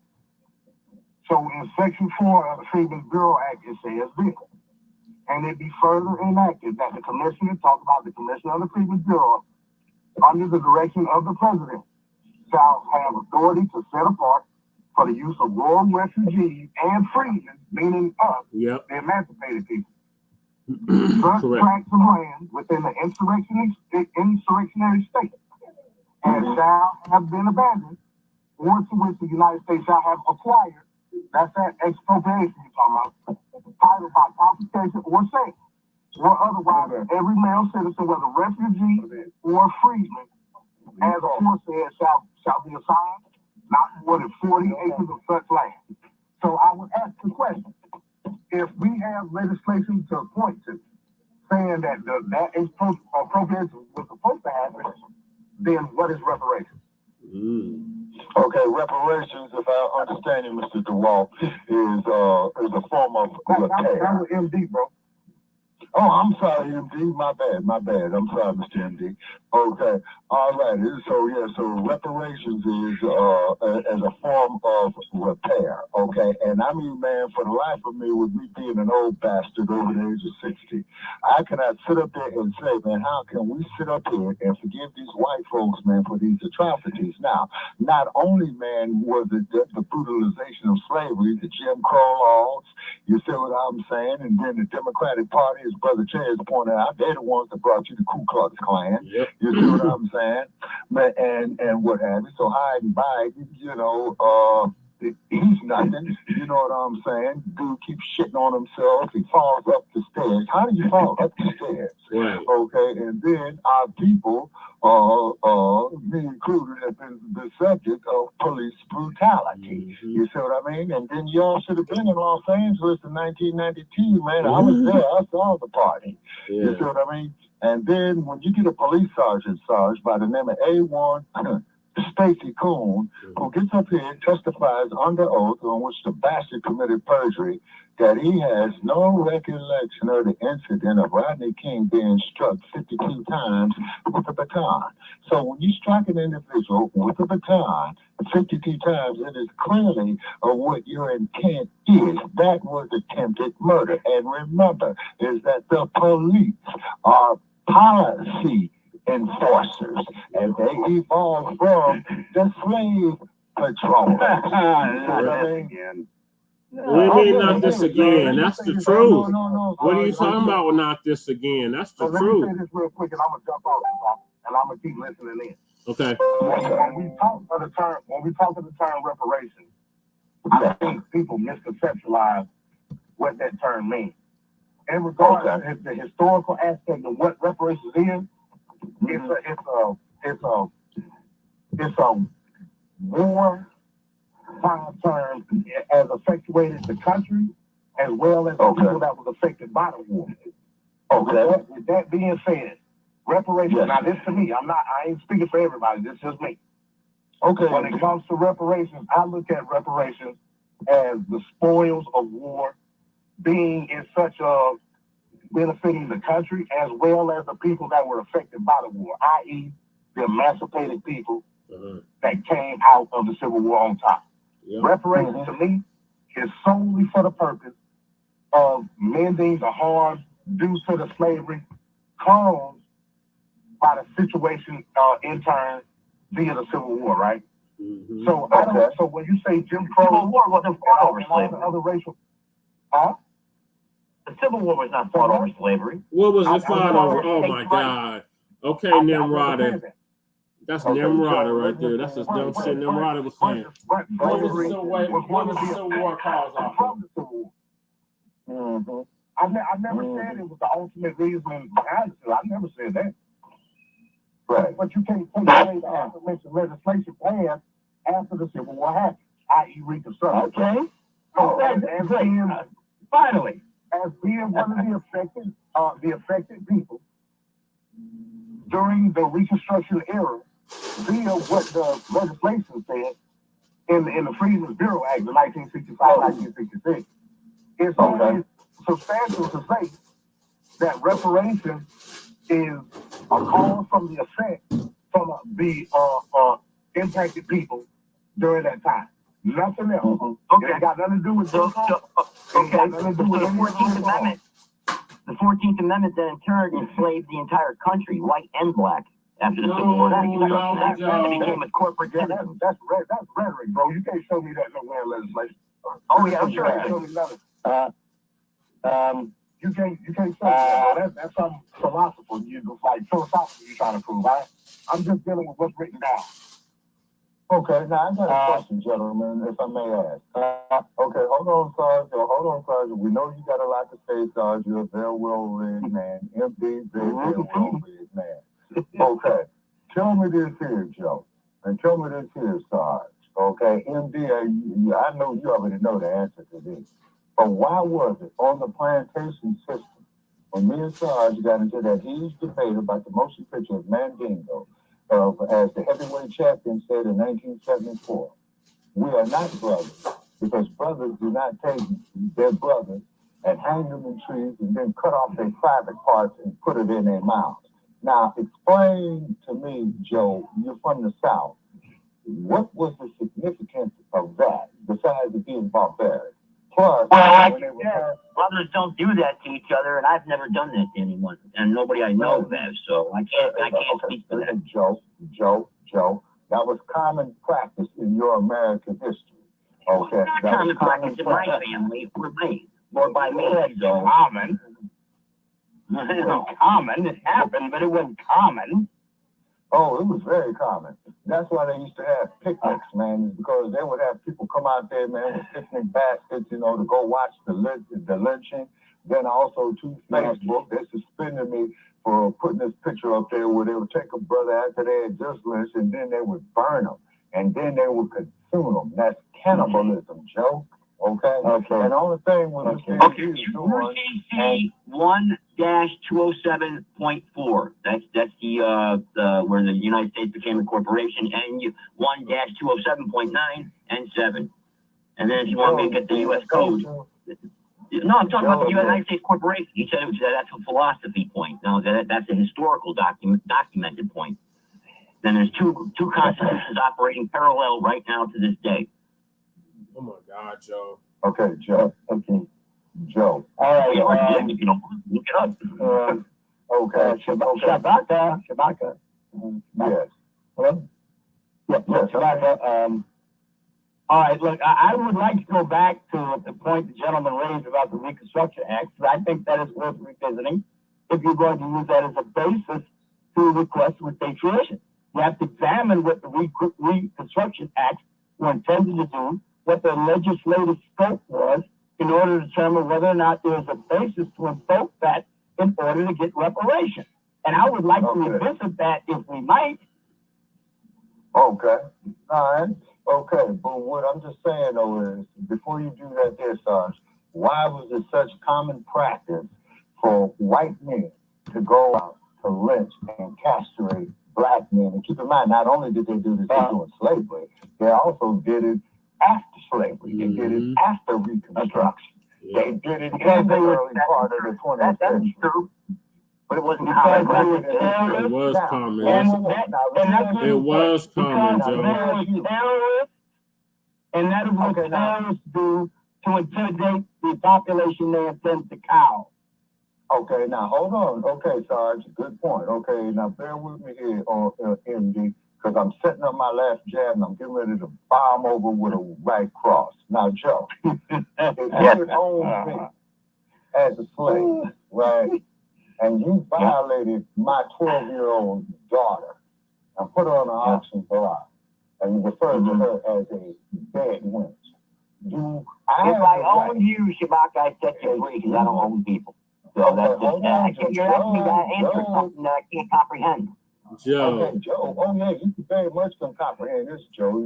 Because I've never owned another human being. How are you going to tell me I would own another human being? But your ancestors did, Joe. The roll, and I'm getting ready to come with my cross shot. But you still, as a white man, still benefited from it. But at the same token, though, Joe, how am I supposed to feel as a man if you were to do that to my wife and my child? Because, see, I would tell you what I would do to you. Okay, I can't answer the question. I don't picture that. I can't answer the question about because I can't. I know it's just so hard for you to fathom, Joe. Okay, all right, okay, Joe. Okay, let me put it to you this way, Joe. I don't own other human beings. I believe in the Republican freedom for everybody. Oh my God, Joe, you're trying to clinch, and I'm getting ready to spin you out to clinch, man. I'm getting ready to lay some bombs on you, man. Keep your left hand up because I'm coming with this right cross. I am a lefty now. Okay, all right. Is that if I hung you and castrated you, what do you think your family relatives will feel towards me? Don't know, Shabaka. How am I going to answer for someone else? How can I do that? No, I'm not. I'll be dishonest if I'm answering a question for someone else. I'd be being dishonest. Okay, but Joe, I'm asking you a direct question, Joe. If I had owned your family and I had taken indecent liberties, with your daughters and your wife, how would you feel towards me as a man? Okay, now you're talking. Okay, I'm still alive now. Okay, and you did this to my family as of today. Of course, I kill you. I mean, come on, you know. Okay, Joe. And you don't think I won't do the same thing to you, man? But it didn't happen to you or your wife. But Joe. But it still happened to family members of mine. Okay, it still happened to relatives. Okay. Okay, you see what I'm saying? And I can trace my lineage right back to slavery to 1841. Okay. Down there with old frog face. And did that actually happen to your family members? Did that actually happen to your fammy members? Yes, Joe. My family members. Okay? Go ahead, Rocket. Tell me something. What do you think happened to all those? Now, we're talking about something within living memory, and there's still thousands of people alive who actually, well, maybe not thousands, but certainly hundreds, who experienced what I'm about to speak to now. Okay? Which is? They were known as United States, members of the United States Armed Forces who were imprisoned by the Japanese. They were subjected to slave labor and brutality on a scale you could not believe, infinitely worse than slaves were committed to, generally speaking, in the Old South. Far, far worse. Lies. And the Japanese had committed, wait, let me finish. The Japanese had committed to following the Geneva and Hague Conventions with regard to the treatment of prisoners of war. Now, after the war, these allied American prisoners of war in federal court sought reparations from the nation of Japan for their suffering, the slave labor they were subjected to, and the unremitting brutality they experienced. And to give you an example of how bad it was, out of all of the prisoners of war who went in the Japanese prisoner of war camps alive, 1/3 of them, 1 in every 3, died in Japanese captivity. Did you hear what I just said? 1 in every 3 died. Now wait a minute. Their effort to get reparations from a nation state that was bound to obey the Geneva and Hague Conventions was rejected, and it failed in federal court. Okay, sorry. Now, why do you think that is? You talking about World War II? Are you talking about yes, World I'm War talking about American prisoners of war who were in Japanese prisoner of war camps. They tried to get reparations in federal court, the United States federal court, and the United States federal court rejected their claim. Okay, on what grounds? What was the grounds for the rejection, Sarge? During World War II, it was after World War II. No, see, you're wrong, sir. They made another convention in 1948. The original Geneva Convention was written before World War I, but it was still extant during the First World War. They made an update to it after World War II. The Hague Convention stayed in effect from the time it was created before World War I to now. Nations are signatories of both the Geneva Convention and the Hague Convention. Okay, but Sarge, you talking about something, okay, that's way after. I said, why didn't they get reparations? Okay, but Sarge, can I tell you something? Okay, but Sarge, we've proven our case. And they were mostly white men. Now, why come they couldn't prove their case in the federal court? I mean, everybody hated what the Japanese did. The POD, you heard of the Bataan Death March? Sarge, I'm sure you're familiar with the Trail of Tears. I visited over the same land of Montana and Wyoming. Yes. And Indians got treaties. And Indians received treaties, didn't they? And we had a treaty. And we had a treaty too, Sarge. And that was the treaty of 1866 that Brother MD or DeWatt was talking about earlier. No, I mean, it wasn't ever treaties negotiated. Yes, it was. It's treaty 1866. Yes, it is. It wasn't negotiated, but the Civil Rights Act of 1866 was deemed to be unconstitutional by the United States Supreme Court. Now, whether we like it or not, that's what they ruled, so it had no effect. Sarge, let me explain something to you, and also to Mr. DeWalt, and also to Brother MD, as we all know. So wait, you didn't answer my question about the reparations of the Allied POWs. Why do you think they didn't get any satisfaction? election. Okay, but Sarge, we're not discussing that. We're talking about reparations for slavery in the United States, Sarge. Right. Okay. See, All right. Sarge, and I'm cutting the ring All right. Okay. I know, I get that level. You run for that left hook, you don't know where you got a days is confused. You need to come up and just come up and wait for the bell. That's what you need to do. I would argue that they did get reparations. They still received the GI Bill. Yep. They still received all the people who didn't experience it. Yeah, people were supply clerks in New Jersey, and the whole world there were supply clerks in New Jersey, and they got the same GI Bill.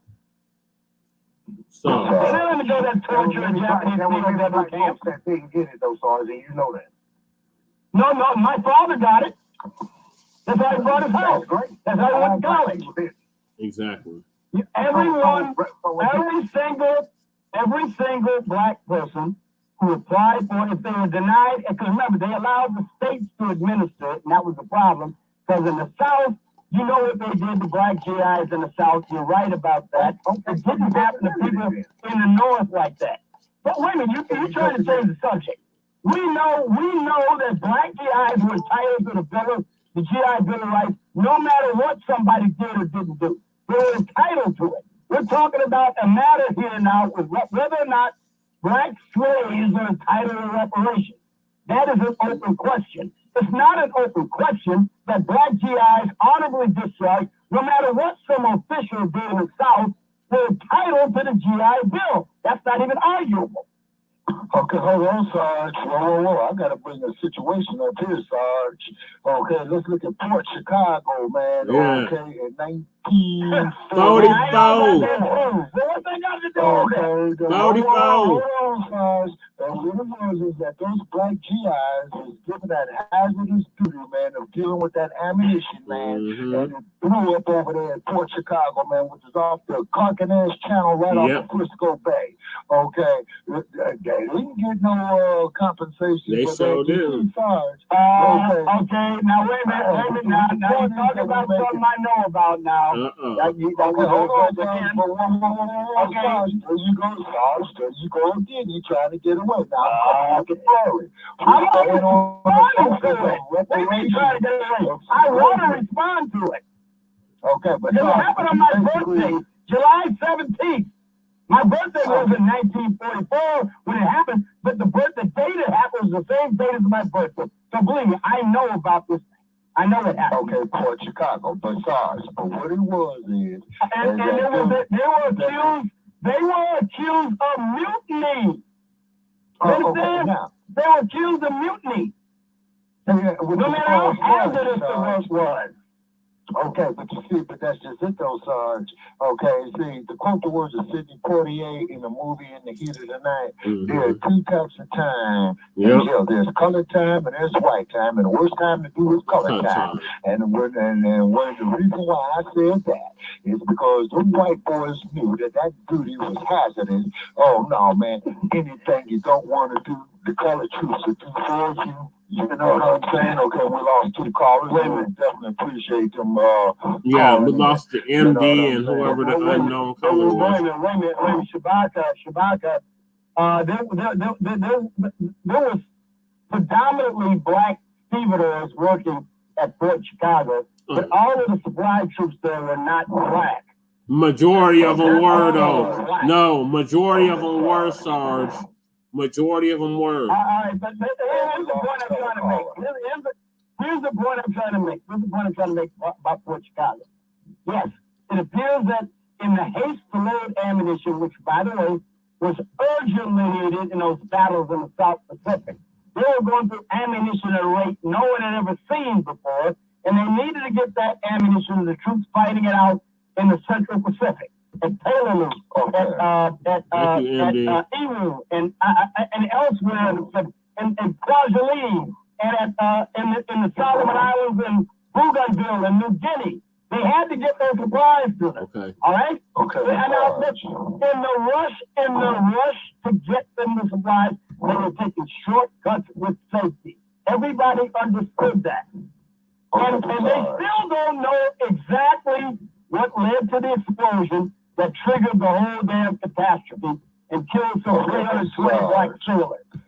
Okay, Sarge, it was hazardous duty, and those white boys did not want to go out there, man, and do that work. So they were doing it too. Don't say that. They were doing it too. Not like us, though, Sarge. Not like us. No. They were doing it too. And here's what the rationale for the Navy was. The duty was hazardous, yes, but so was storming positions on those Pacific islands. The soldiers had to against a fanatical dug-in enemy. It was dangerous too. They needed the ammunition. Everybody was going to have to take risks. That's the way they looked at it. Some of them were crass. Some of them were craven with their men's lives. Some of them didn't deserve to be officers. But that wasn't true for all of them. They said the work is hazardous, but it's got to be done, or these troops up there are going to wither on the vine for lack of ammunition. Okay, Sarge. The black soldier has participated in every war since there was the beginning of the United States. Because I'm just reading some books up here by Abdul-Jabbar on that. Okay. But what would have happened, Joe Gibson and Sarge, okay, is because Mr. DeWalt and MD-20, they had, they fell off, and we appreciate them calling in. Okay.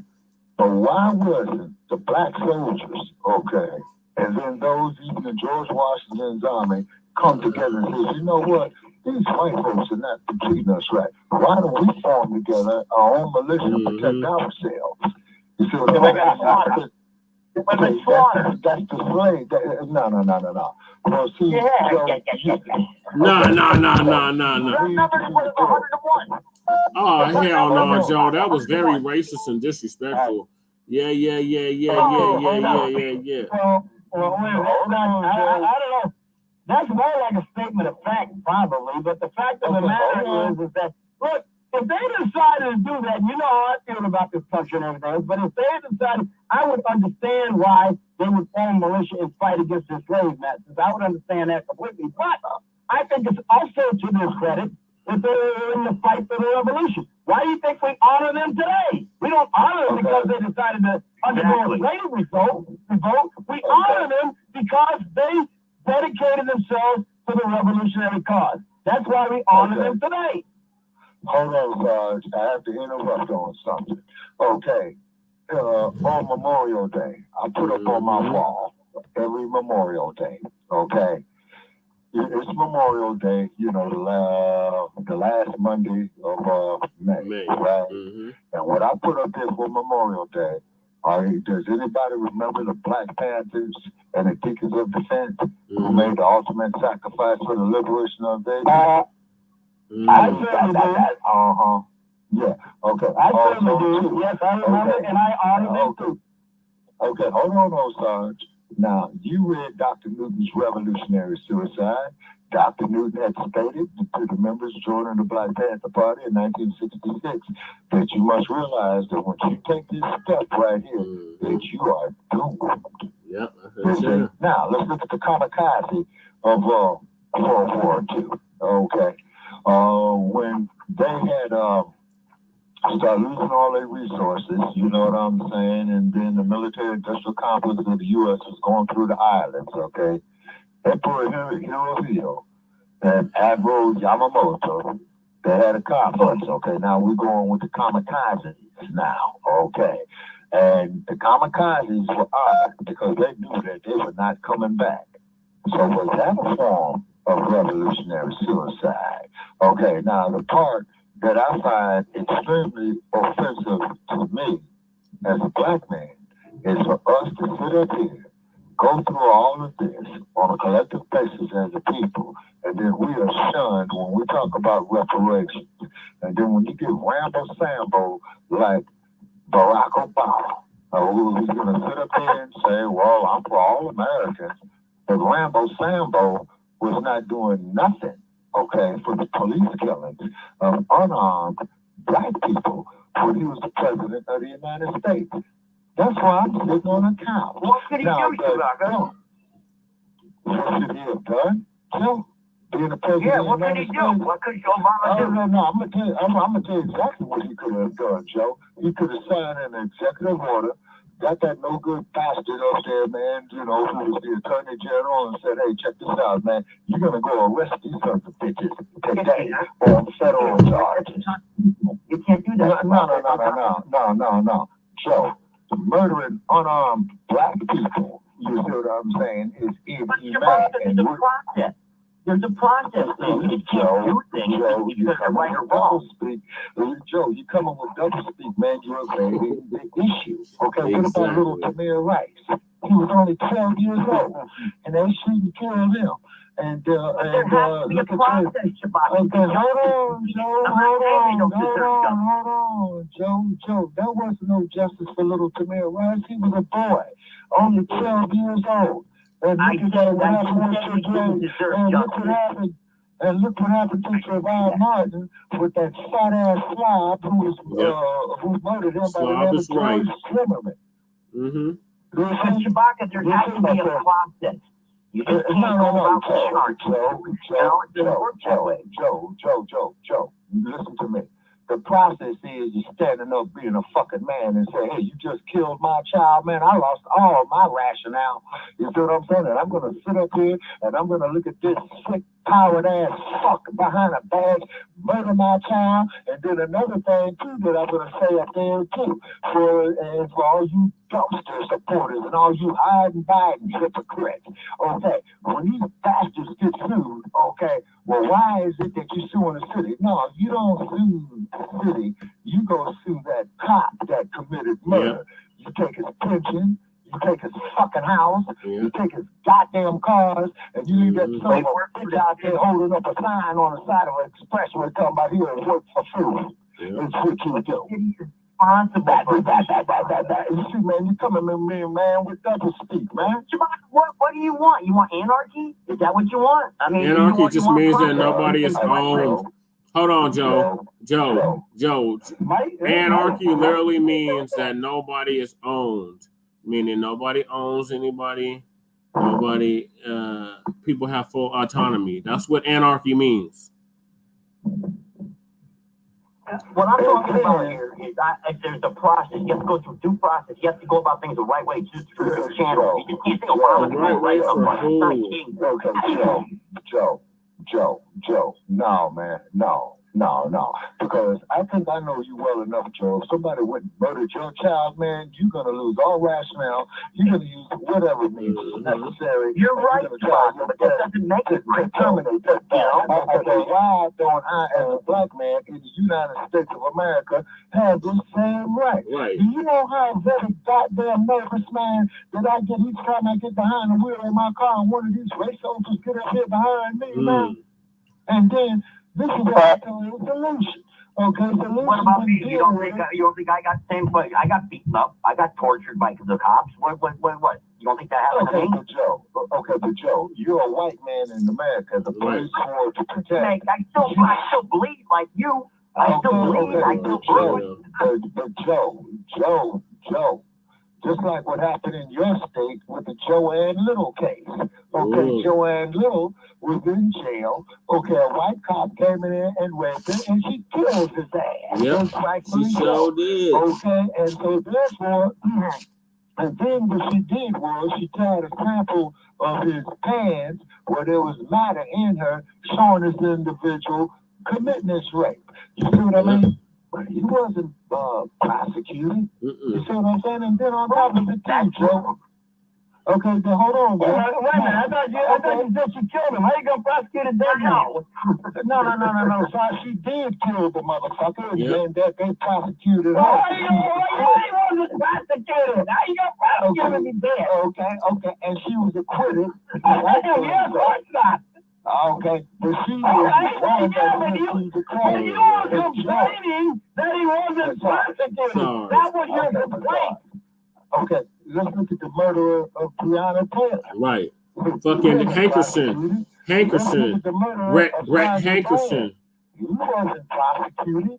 And this is why I cannot stand these skinning and grinning, ass-scratching Uncle Remus punk-ass bastards like Brandon Johnson, Tim Scott, Barack Obama, half the Congressional Black Caucus. Half? You know what I'm saying? How about 3/4?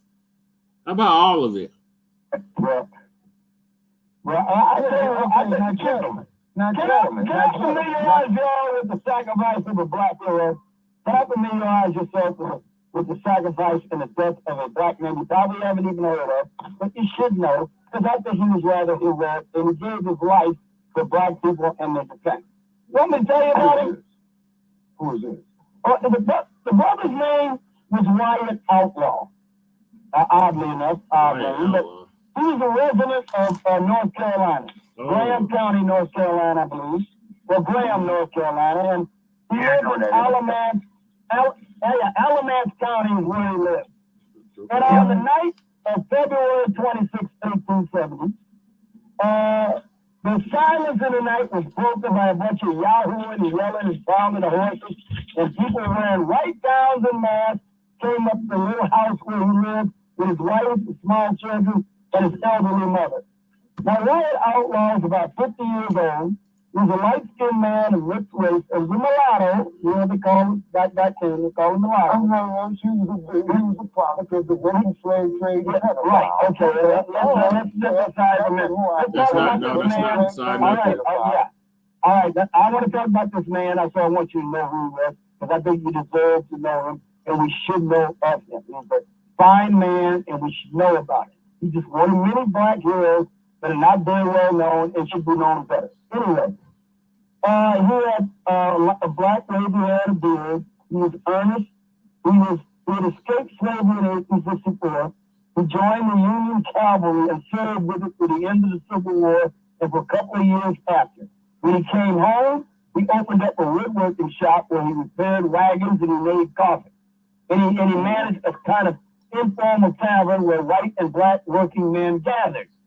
He was counted among Graham, city of Graham, the town of Graham, small black middle class, and he got a reputation among free people as a man who knew things, who could speak with confidence, who could persuade, who was a natural leader. In 1866, he represented Alamance County at a statewide Freedman's Convention. He was a local leader of the Union League, the organizing arm of the, wait for it now, Republican Party. He was the founder of Graham's first AME church. He was an elected town commissioner, and he helped form an armed patrol of blacks and whites to protect against the rising threat of the Klan. Now, when others called for retaliation, he urged restraint. He wanted black folks to be as industrious as possible, give no cause for complaint, to trust in the law. So what happened to him? On that night, that mob of men in hoods and robes broke into his house.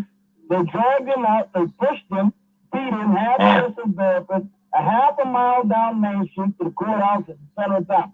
Then they strung him up with a bed cord from the branch of an elm tree that reached to the courthouse, from which the Republicans had governed Graham Township. When the Klansman slashed his mouth with a knife, the last bit of savagery toward a man who had too often spoken out for the rights that black men had been told they had by the national government in Washington, D.C. And then also North Carolina's Republican governor. His body dangled in front of the courthouse in the middle of the next day. It was finally cut down by the sheriff, who was a former member of the Klan. The coroner said that Outlaw died at the hands of persons unknown. Now, not long afterwards, a black man who was an informant came forward and said they knew where the murderers were. And a few days later, this informant was found floating dead in the pond. And then after that, without Outlaw's leadership, the Union League fell apart and the frightened Republicans fled town. Now, this is an example of what happened. So when you tell me about these things about black men who want to defend themselves and stand up for themselves, I'm fully aware of what happened in that time frame. I can give you story after story after story after story about black men like this. I know all about it. But I am not going to hold the people of today responsible for any of that. Because they're not. What they need to be responsible for, what they need to be responsible for, is what they are directly responsible for and what they believe. We cannot hold them accountable for the sins of the past, because that is known as a bill of attainder, and that is forbidden by the United States Constitution. Sarge, Okay, stop Sarge. the madness. Okay, Sarge. Yeah. Stop the madness. Okay. We have the Imam with us. Okay. Go ahead, Imam, and thank you so very, very much for calling in, Imam. And I know, man, that you got some juice here for Joe Gibson and Sarge, man. You know, and we wailing and going on here, man. Imam. Oh, you already. But thank you, Brother Shabaka, for your enhancement and for hosting a great, diverse segment of our society. Mm-hmm. I am very thankful to be in Washington, D.C., where we can all some shots for change. Yeah. And we just finished the Cash Copa. We're about to crank the Million Women's March. Okay. Oh, absolutely. We've got all kind of African. We've got Brother Alpha. He's very hot right now. All over London, and all parts of Africa, and he's bringing all the Caribbean. We're working on the Haitian situation. I have an ambassador for peace with me tonight. I call him an excellency, but he's an ambassador for Haiti. Yes. And everybody shortened them. They did a piece today and shortened them again. The spokesman or the press secretary for the whole Biden, some call it Joe Biden administration, she's Haitian. She's from Haiti. But they have never given the Haitian people a decent, I guess, opportunity at that. And if they hit a home run, and they only give them a triple. If they hit a double, they only give them a single. That part. But the ball, you only, you know what I mean? They'll call him out on the tie. Everybody knows the tie goes to the runner. So it's just the whole idealism of white globalization is the thing that the orange toupee guys, the whole Biden as a human shit. The Slick Willie Bob, Slick Willie Clinton, his cronies. Suck the blood. Him and his wife, Hillary, hickory-headed, hard-headed Hillary. Hillary. Straight out of Skokie, Illinois. But she's senator out of New York. You figure out the equation. Politics. It's all pre-Clinton. Blood-sucking Haiti like no other. Yep. And these are the things that's been going on that we green-lighted. Because he's a soul brother eating ribs and playing the alto saxophone and, you know, talking soul music and Memphis blues, that he's supposed to be our friend. Well, he is the guy that took most of the vocational support out of the network that was directly helping black people. Yep. He's the guy Yep. for a longer prison sentencing under Clinton. Yep. He's the same wooden truth cracker that I went down to Cummins Prison in Little Rock, Arkansas, and found the worst treatment of black people nationwide that were incarcerated. And when they wanted to enhance this thing in Cuba, now come on, Mr. Joe, and sorry to the mic. Now here's your mic here. In Cuba, Snake correction. They said it's United Snakes correction to show how to implement punishment on the so-called combatant. And combatant is a newly introduced word, such as weapons of mass destruction, such as actions of evil, and those kind of terminology for the convenience of the whole Biden and G.W. Bush Zionists in favor of those that say Jerusalem should be the capital region, the orange toupee guy.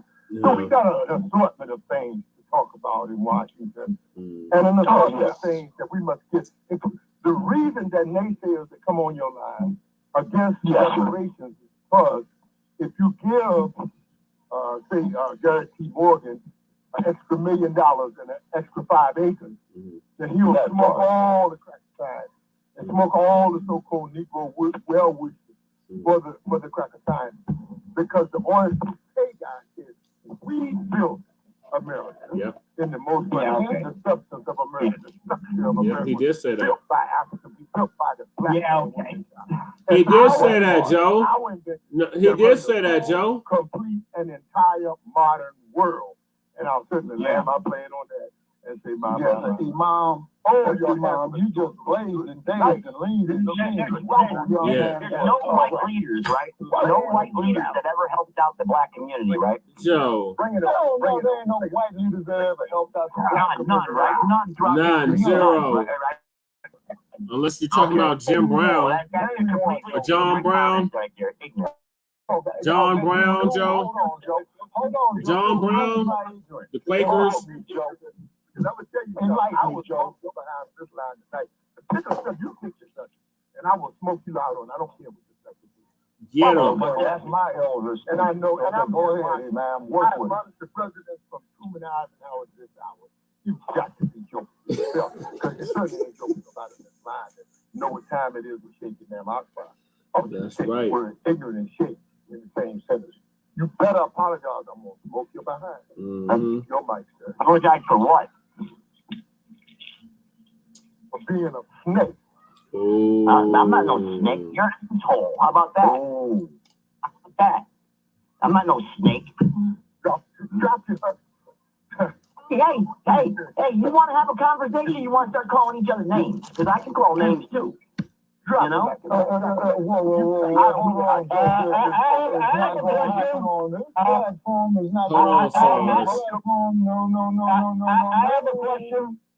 I have a question.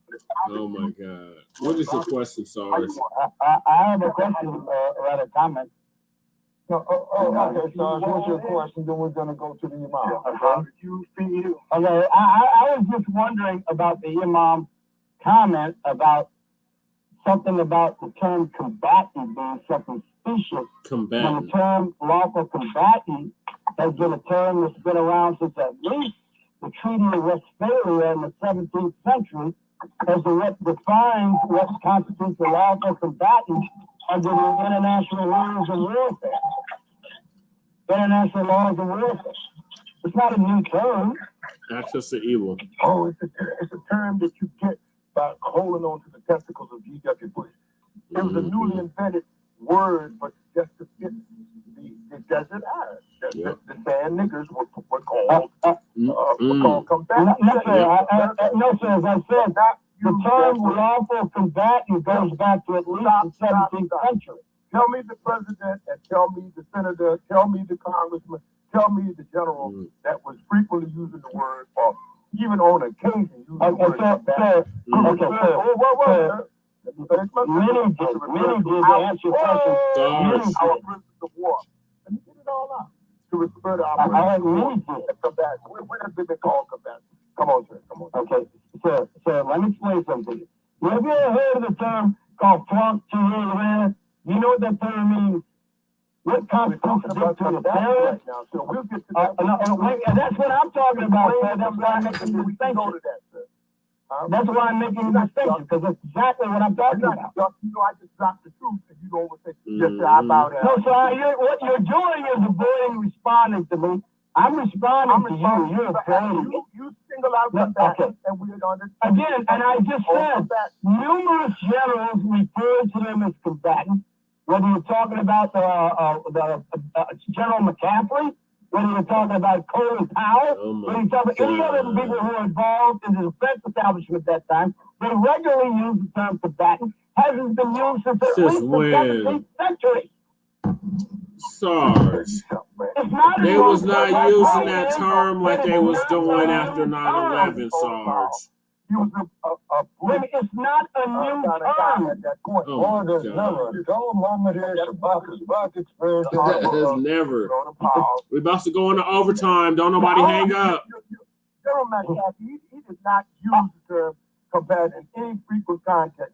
Show me the writing. Bring it up on the Jumbotron. No individual general defines what. We're about to go into overtime, y'all. Don't nobody hang up. What a lawful combatant is, that is agreed upon by treaty, and it defines what a lawful combatant is. Nations sign treaties where they agree with each other what will constitute and be recognized by them as a lawful combatant. It doesn't matter what any individual general says. Oh my gosh. dinosaurs. Overtime. Don't nobody hang up. We're going into overtime. Okay, we are in overtime. Please don't nobody hang up. Please. I'll give you a debate on it. Now, combatant was used specifically by Bush and the Zionists to point out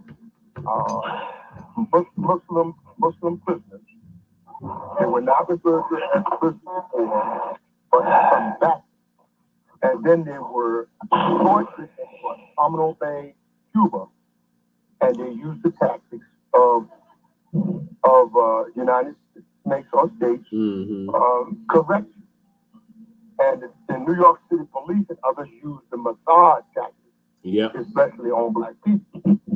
And these are the things that I'm trying to bring out in order to manage better when you know what you're managing again. Of course, power is not you use that term. Okay.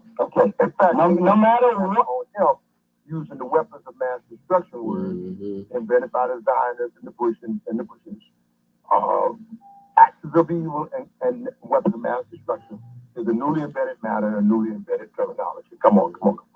Talk to me. Okay, now, no matter what individual distortions may be introduced into a conversation about what constitutes a lawful combatant or terrorist, no matter what or what nation or what ideology or what alliance says about it, internationally, a lawful combatant or a partisan or a frontierer is a person who belongs to a recognizable chain of command, who conducts himself in accordance with the laws of land warfare, who wears identifiable insignia, and who prominently attacks and conducts military operations against identified military targets.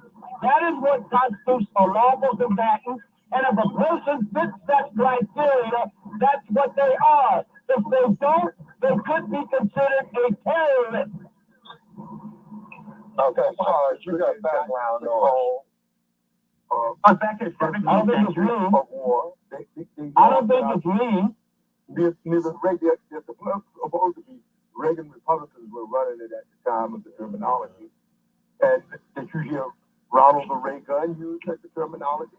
Ooh. Did you hear anyone in this administration use that terminology? So it was introduced by the private sector.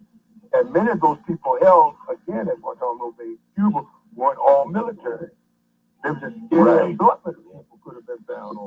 Right. So you are in a direct conflict of statement and conflict of interest, even defending yourself, sir, on that statement.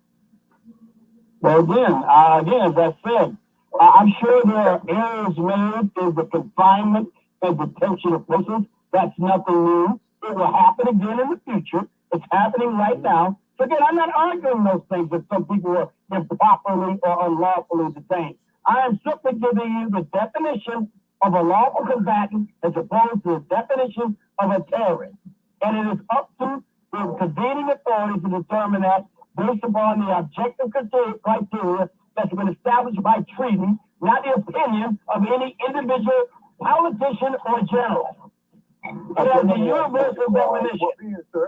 What being, sir, that you isolated the term combatant because of my usage of it, I will isolate terrorism because of your use of it. And terrorism. Well, I'll tell you the terrorist is because of the Ku Klux Klan. I already said they were terrorists, remember? You listened to me a little while ago when I said that's what they were. I purposefully didn't cut you off. The police department purposefully not cut me off in the middle of my life. Nah, I'm going to take exception with that. Okay. Yes, sir. Okay. Well, now, terrorism is still a newly introduced word, and I have to go back to the original terrorists.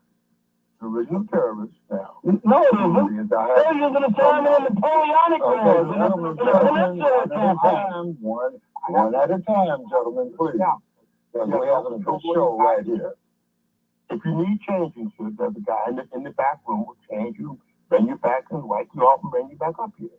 Now, I understand it, sir, but they're using the term terrorist in the Napoleonic campaign when Napoleon was conducting his Peninsula campaign against the Iberian Peninsula. Or you just let the man talk.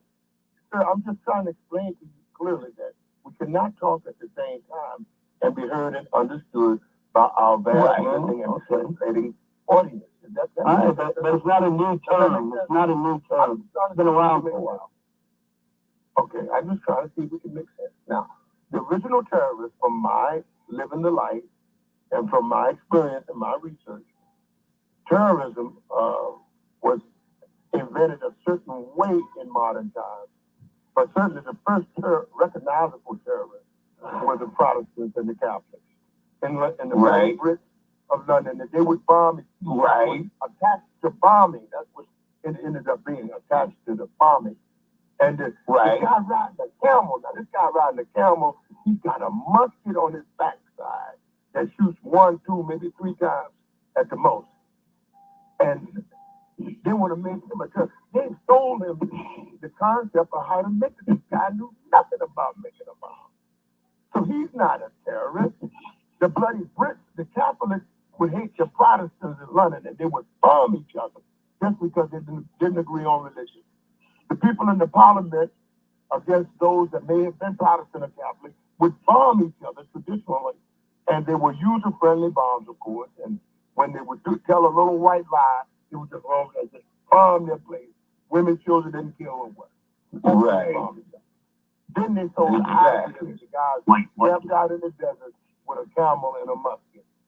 And then they put that name to the Zionists used that word mostly, and Bush administration mostly adapted that concept and began to sell the idea of terrorism, weapons of mass destruction, combatants, actors of evil, etc. There lies 2 arguments, sure, already.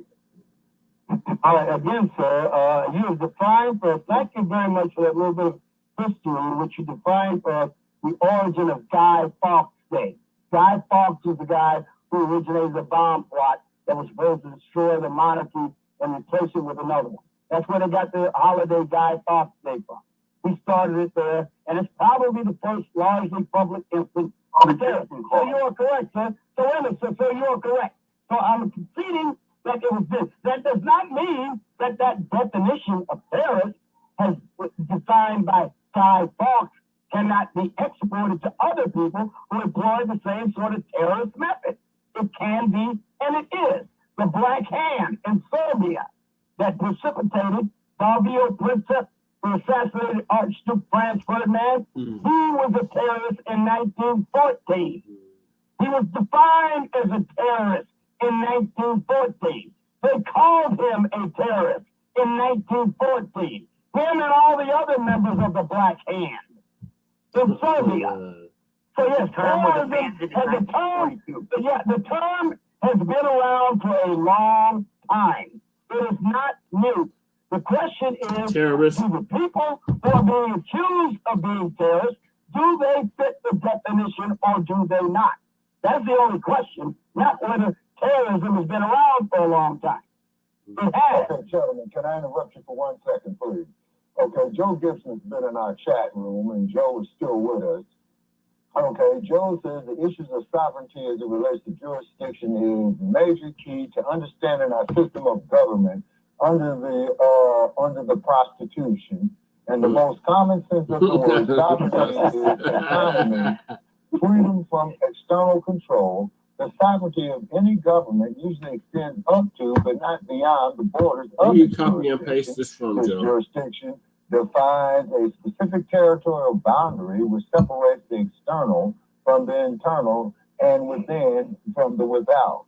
It may also define a specific function and set of functions which a government may lawfully perform with a particular territorial boundary.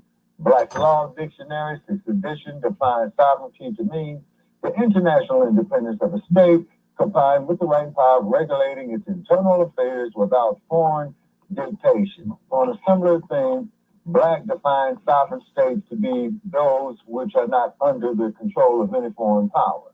Majority rule, constitutional, Joe Gibson here again. Democracy, demonocracy, republic, ex-creator, majority individual, government constitution, which you can wipe your ass with, public servants, government, case and statute law, public servants, corporate statute laws, individual corporations, which are legal entities, which is by a bunch of greedy bastards like Donald John Trump, who should be flushed out of the toilet. Okay. The foreign is a forgotten constitutional law of treason, and the enemy combatant problem, Carrollton, FWA, Larson. But first, before I continue reading this here, Imam, you are aware of the fact that 2 days ago, man, that little Bobby Hutton was murdered in Oakland, California, so we paid homage to his memory. Okay, I just want to, mention that there to you, Mom. Okay, now getting back to what Joe Gibson is writing. Okay, Joe Gibson, as I've asked you before, I'm going to ask you once again. Okay, you are using Eurocentric resources. We go to Afrocentric resources. The enemy combatant problem, Carlson F.W. Larson. This article argues that the issue of enemy combatant detention should be studied through the lens of the treason clause of Article 3. Okay, Trump committed treason. Specifically, the article argues that the treason clause prohibits the exercise of military authority over individuals who are subject to the law of treason, a category that includes not only U.S. citizens, and black people are not U.S. citizens, okay? We are chattel, we are property here, but most all persons merely present within the U.S. from at least the 17th century through the 19th century English and American treaty writers, and I consider these white Americans and British folks and the white French and the white Belgians and the fucking Boers all to be the same, okay? Public officials and courts consistently distinguished between persons subject to the law of treason. You know what? I'm not going to read no more of this. You know why, Mom? It's because the quote the words of the one and only Dr. Huey Percy Newton.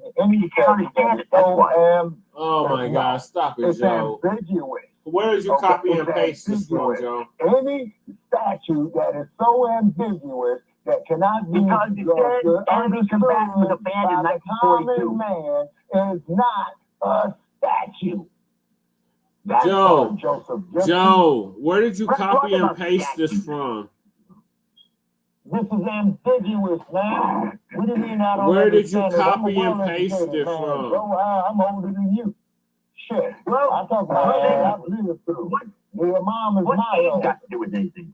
What's age got to do with anything? Okay, with age, okay, I'm going to tell you what age got to do with everything. Where did you copy and paste this from? Okay, whoa. Hold on, Joe. What age got to do with it is that when I see some confused ass motherfucker man shoving ketchup up his ass talking about he's menstruating, that is one confused individual right there. And Mom would tell you, when we was coming up, man, that shit there was inconceivable. Grown-ass fucking man shoving ketchup up his ass. Oh my God. I'm menstruating. That is an insult to womanhood. Yep. And I really wish Dr. Bay was here, man, to educate these individuals. You know what I'm saying? I really wish Dr. Bay was here. You know what I'm saying? Because Dr. Bay was cut with a two-edged sword with her words, not using not one cuss word. So I will always have the utmost of respect for Dr. Bay. This is what with that sergeant with the doing them. I'm so quick to go defend white in them. Every time students will come out their mouth, they condemn the opposition for torturing us, for just the general mistreatment of black people. You put the rest of the night. Well, Whitey wasn't so bad. He did good, man. Well, what is all that? Exactly. When did you ever hear me say that? When did you ever hear me say that? When did I ever say anything remotely like that? When don't you say nothing remotely like that? That is a vicious impression that you just made up. You just made that up, and you know it. Oh my God, species. Now let me give you an example of what that guy you just said was wrong, because he just gave an incorrect definition for treason. of evil. And all the weapons of mass destruction. But this shit is ambiguous, man. It's not a statute. Because the common man can't understand this bullshit.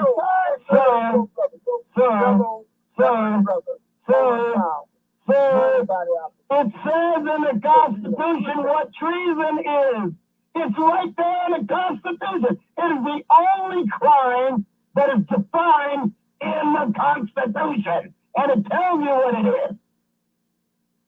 I mean, good God, man, the guy just made it up. And so, Sarge, it's too ambiguous. Now, Joseph Gibson here is quoting. So you didn't hear what I just said. Oh, my God. Listen to me. Article 3, Section 4.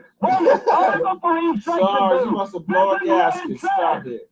Treason against the United States shall consist only in levying war against them or in adhering to their enemies, giving them aid and comfort. No person shall be convicted of treason unless on the testimony of 2 witnesses to the same overt act or on confession in open court. That is what it says treason is. Nothing else is treason because the Supreme Court says, because the Constitution is the supreme law of the land and it defines what treason is. Oh my God, Sarge. Well, now, Sarge, Tell that guy to stop making things up. What is it? Tell him to stop making things up. Right? When Ronald Reagan says, my friend, Mikhail Gorbachev. When George W. Bush says, my friend, Vladimir. When the orange... We weren't at war with either of those countries. That's right. When he said it. We weren't at war with either of those countries. They weren't enemies. You and I grew up on the idea that anything resembling socialism communism was a total act of... Now you're changing the subject. The term used was treason. You could remotely be a treasonous the term that was used was treason. It has a definition. You can't make up your own definition. Mr. Loudmouth, I'm asking the question. What does that make? Okay, you just can't make up your own definition. I may have to restate the question. What does that make Ronald Reagan when he says, my friend, go to tear down the wall? You know, our two black guys says, we'll build up the wall. And my friend Vladimir, and G.W. Bush, my friend Vladimir. And probably Prescott chimed in with him, my friend Vladimir McCall. So, what does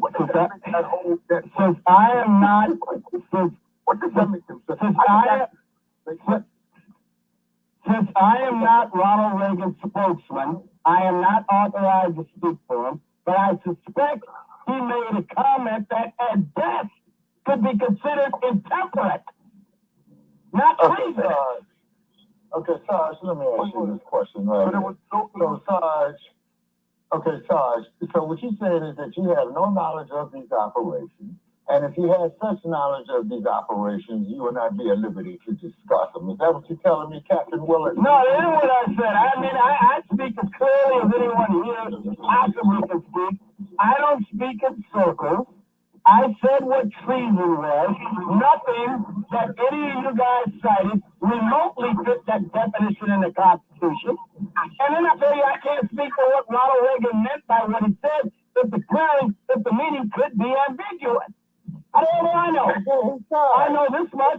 That statement wasn't treasonous. Okay, but it was all this... Okay, and that's the situation, Mom. And I wish Dr. Bay was here, Mom.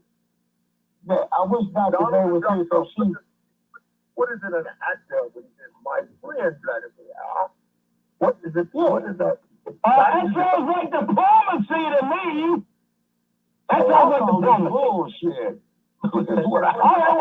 Oftentimes, diplomacy is bullshit. Yes, you're right. Oftentimes it is. He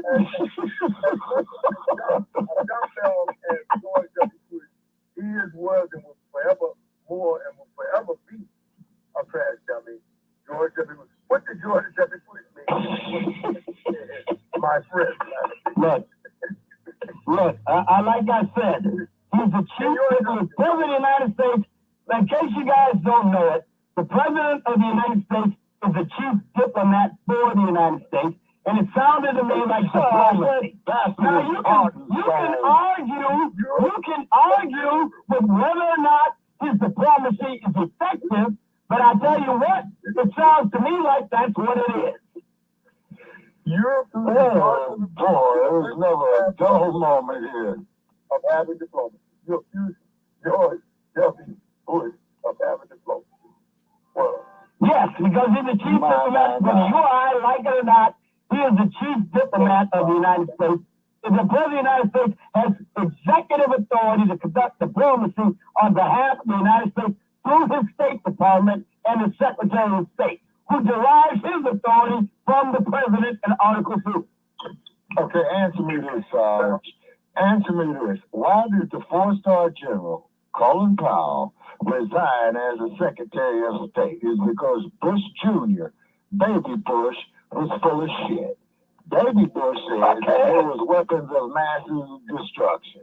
You got General Powell, you know, he made an investigation and he stated that it did not exist. Okay, so once again, what Mr. Powell did, or I should say the general, he resigned. He told Bush Jr., man, I can't fuck with you no more, man. You're a fucking idiot. You're making me look bad. So you're saying he was an ineffectual president? Is that what you're saying? He was ineffectual. Okay, that's your opinion. Well, that's your opinion. Sorry. Are you entitled to your opinion? I don't mean I gotta share it. Facts, buddy. That's in fucking concrete and stone, those are facts. I'll tell you what, here's what I'd advise you, even though I'm sure you don't need my advice. I would advise you to never vote for him again. Vote for who? Well, George W. Bush. By the way, you can't vote for him either, by the way, because he already served 2 terms. Okay, no, he can run for re-election again. There's no more than 2 consecutive terms, Sarge. No, it's 2 terms. No, it says,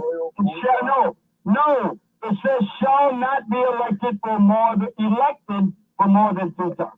So if you're elected for 2 terms, that's it. It doesn't say that. It doesn't say that. When it does not say that. It does not say that. It does not say that. Okay, I'll read it to you if you want to hear it. Well, I'll read it to you if you want to hear it. Okay, is Dr. Bear available, you know, pat in your pocket? It's the 22nd Amendment. Here's what it says. Section 1, 22nd Amendment, which was ratified on February 27th, 1951. No person shall be elected to the office of the president more than twice. That's in the first sentence. Are you sure, Sarge, that doesn't say? I just read it. How much you want to bet? You want to make a bet? Sarge. I bet Sarge. Okay, Sarge, if I wanted to make a bet, I'll just go right across the street to one of these casinos where I'm at. No, I'm talking about with me. With me on this issue. Sarge, the shit is ambiguous, man. And any statute that is so ambiguous that cannot be understood by the common man is not a statute. Dr. Huey Percy Newton, Revolution or Suicide. So he makes common law president for the Supreme Court now? Really? Okay, whatever. Sarge, the only thing that Dr. Newton did, Sarge, was expose the hypocrisy of this bullshit. Just like Minister Farrakhan had stated. You see what I'm saying? Don't let them kill our black babies because you're dying over bullshit. And that was the minister's words. Well, look, man, I'm not saying I disagree with that much of what you're saying. I'm just saying that when you make these statements about like George W. Bush, you think I was crazy about George W. Bush? Hell no. Okay, now George W. Bush, George Bush called me up and sent me to Iraq, for Christ's sake. I didn't like that too much. didn't like it. Wow. What you do? Reactivation card, Sarge. Reactivation card. No, I was in the National Guard. I was in the National Guard. Then you cats can be called up at any time. But what I'm saying the National Guard is a reserve component of the United States Army, in case you hadn't noticed. Okay. Well, the National Guard, Sarge, is the U.S. Army. Okay, the reserves is the U.S. Army. I'll take that. I'll take that too.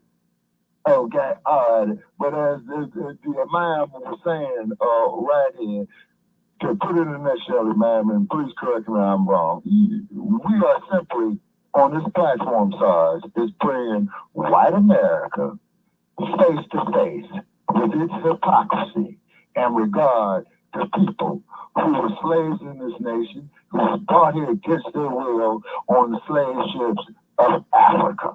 Okay? You see what I mean? And we have shattered every lie where black people sold themselves into slavery. But you don't mention that the ones that did the selling got captured too. Now, somebody had put in the chat room, I think it was on your show, George, but then you all were stupid to allow yourselves to be deceived. Okay, what had happened was we made the mistake of seeing the European as a human being. You see what I'm saying? That was the mistake we made.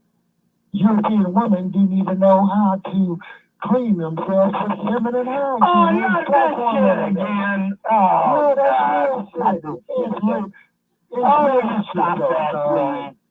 Sorry. It was so long before that, for God's sake. Stop it. All right, whatever. Okay. Due to the fact that they did not wash their filthy, nasty, stinking asses. You had to go get the Pied Piper. Pied Piper said you got to play with me.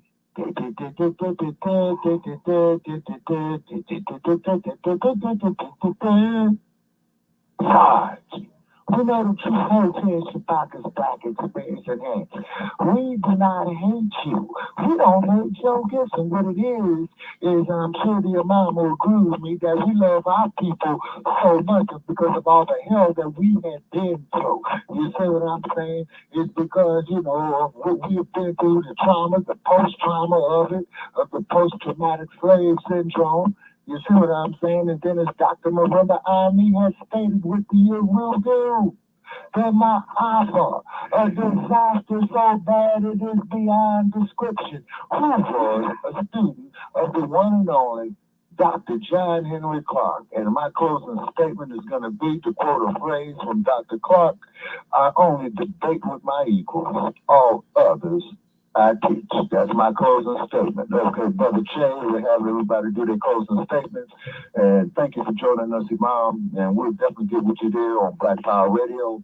And so we can have a complete episode because we are in overtime. That's my closing statement. Okay, Joe Gibson, your closing statement. The Imam. Okay, Brother Che. And then, of course, Sarge, we know it's you, Sarge. We know you're long-winded, Sarge. You know what I'm saying? No, come on now. I beg you, Silver. Okay. I get right. I don't ramble. Okay, and I'm not rambling either, Sarge. And then on top of it, too, we got an unknown caller right here that might is over for their closing statements as well. Closing statements.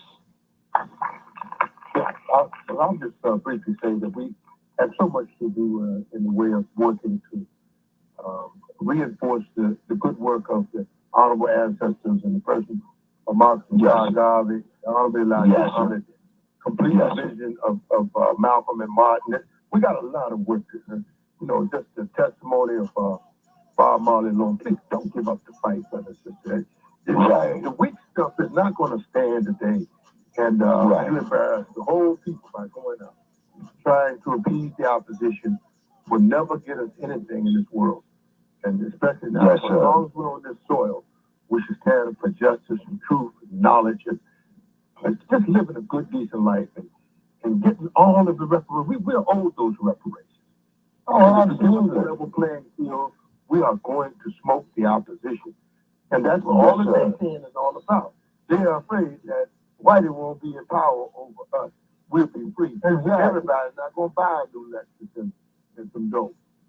There's going to be some people, those million-plus honor graduates that we produce every year, they're going to use that money, use that land to dignify our people. I'll land my plane on it and just say, my. Oh, yes, sir. Oh, all right. Enhancement tonight. Woo! Oh, yes, sir. Yeah, we get off the hook over here sometimes, Imam, you know what I'm saying? Okay, all right. And we're going to save the great one for last, Sarge. But before that, the closing comments from Joe Gibson. Joe. He's smoking out of here. Joe. Ain't no sense in going home. Joe done got his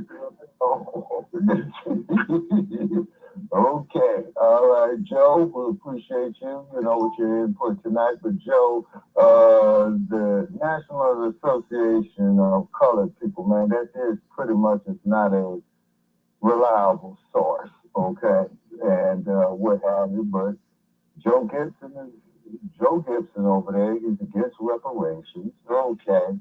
And then also, too, we're going to go to our host there out of Denver, Colorado, the one and only Che and Crewman. Your closing comments, Brother Che.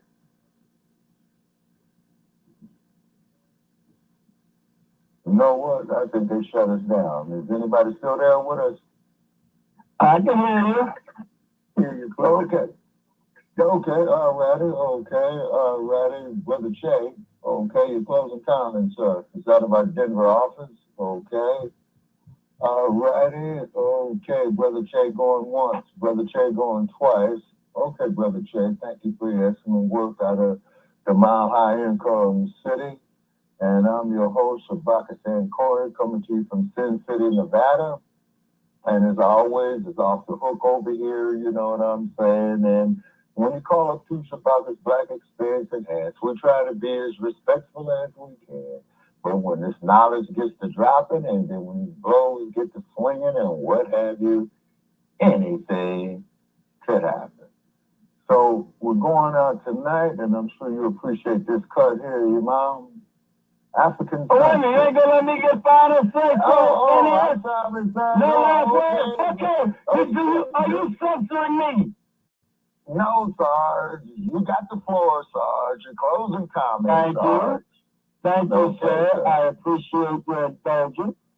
All right, now, look, I just want to make it brief. I get right to the point. Okay, here's the point. I agree with Brother Imam. We got a lot of work to do. One hell of a lot of work to do. A veritable mountain to climb. But I do not think we're going to get anywhere in climbing that mountain by wallowing rather than acknowledging past grievances. I think that it's counterproductive. It will lead us nowhere fast. All right, Sarge. Okay.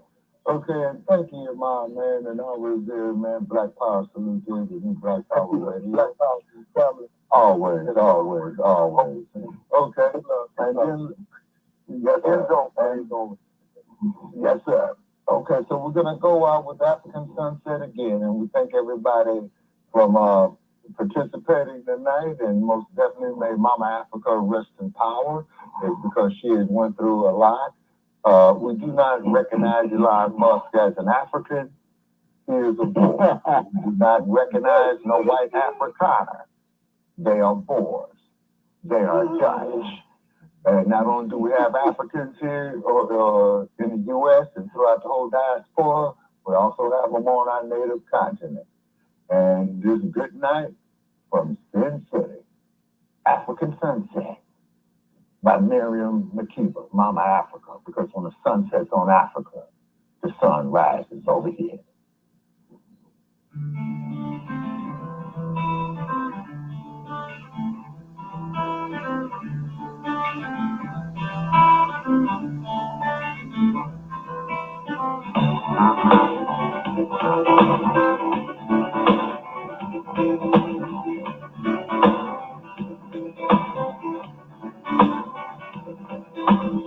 Ilanga lisani le bafana masiku yesinkomo zobabana.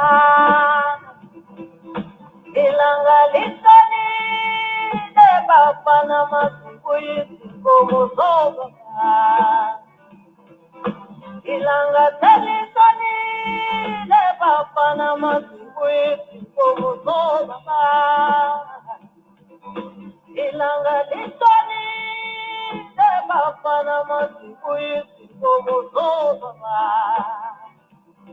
Zeni bateni sela ngasema tegeni angiboni lutho.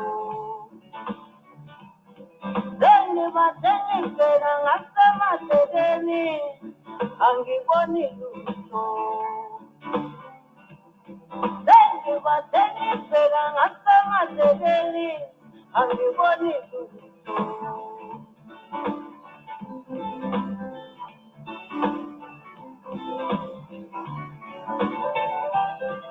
Wasiona bona nganina, wasieli nkomo zolaba, emunga nomoya.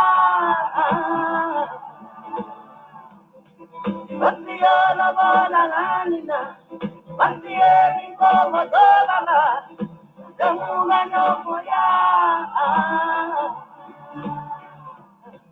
Wasiona bona nganina, wasieli nkomo zolaba. Thank you for using Blog Talk Radio. Goodbye.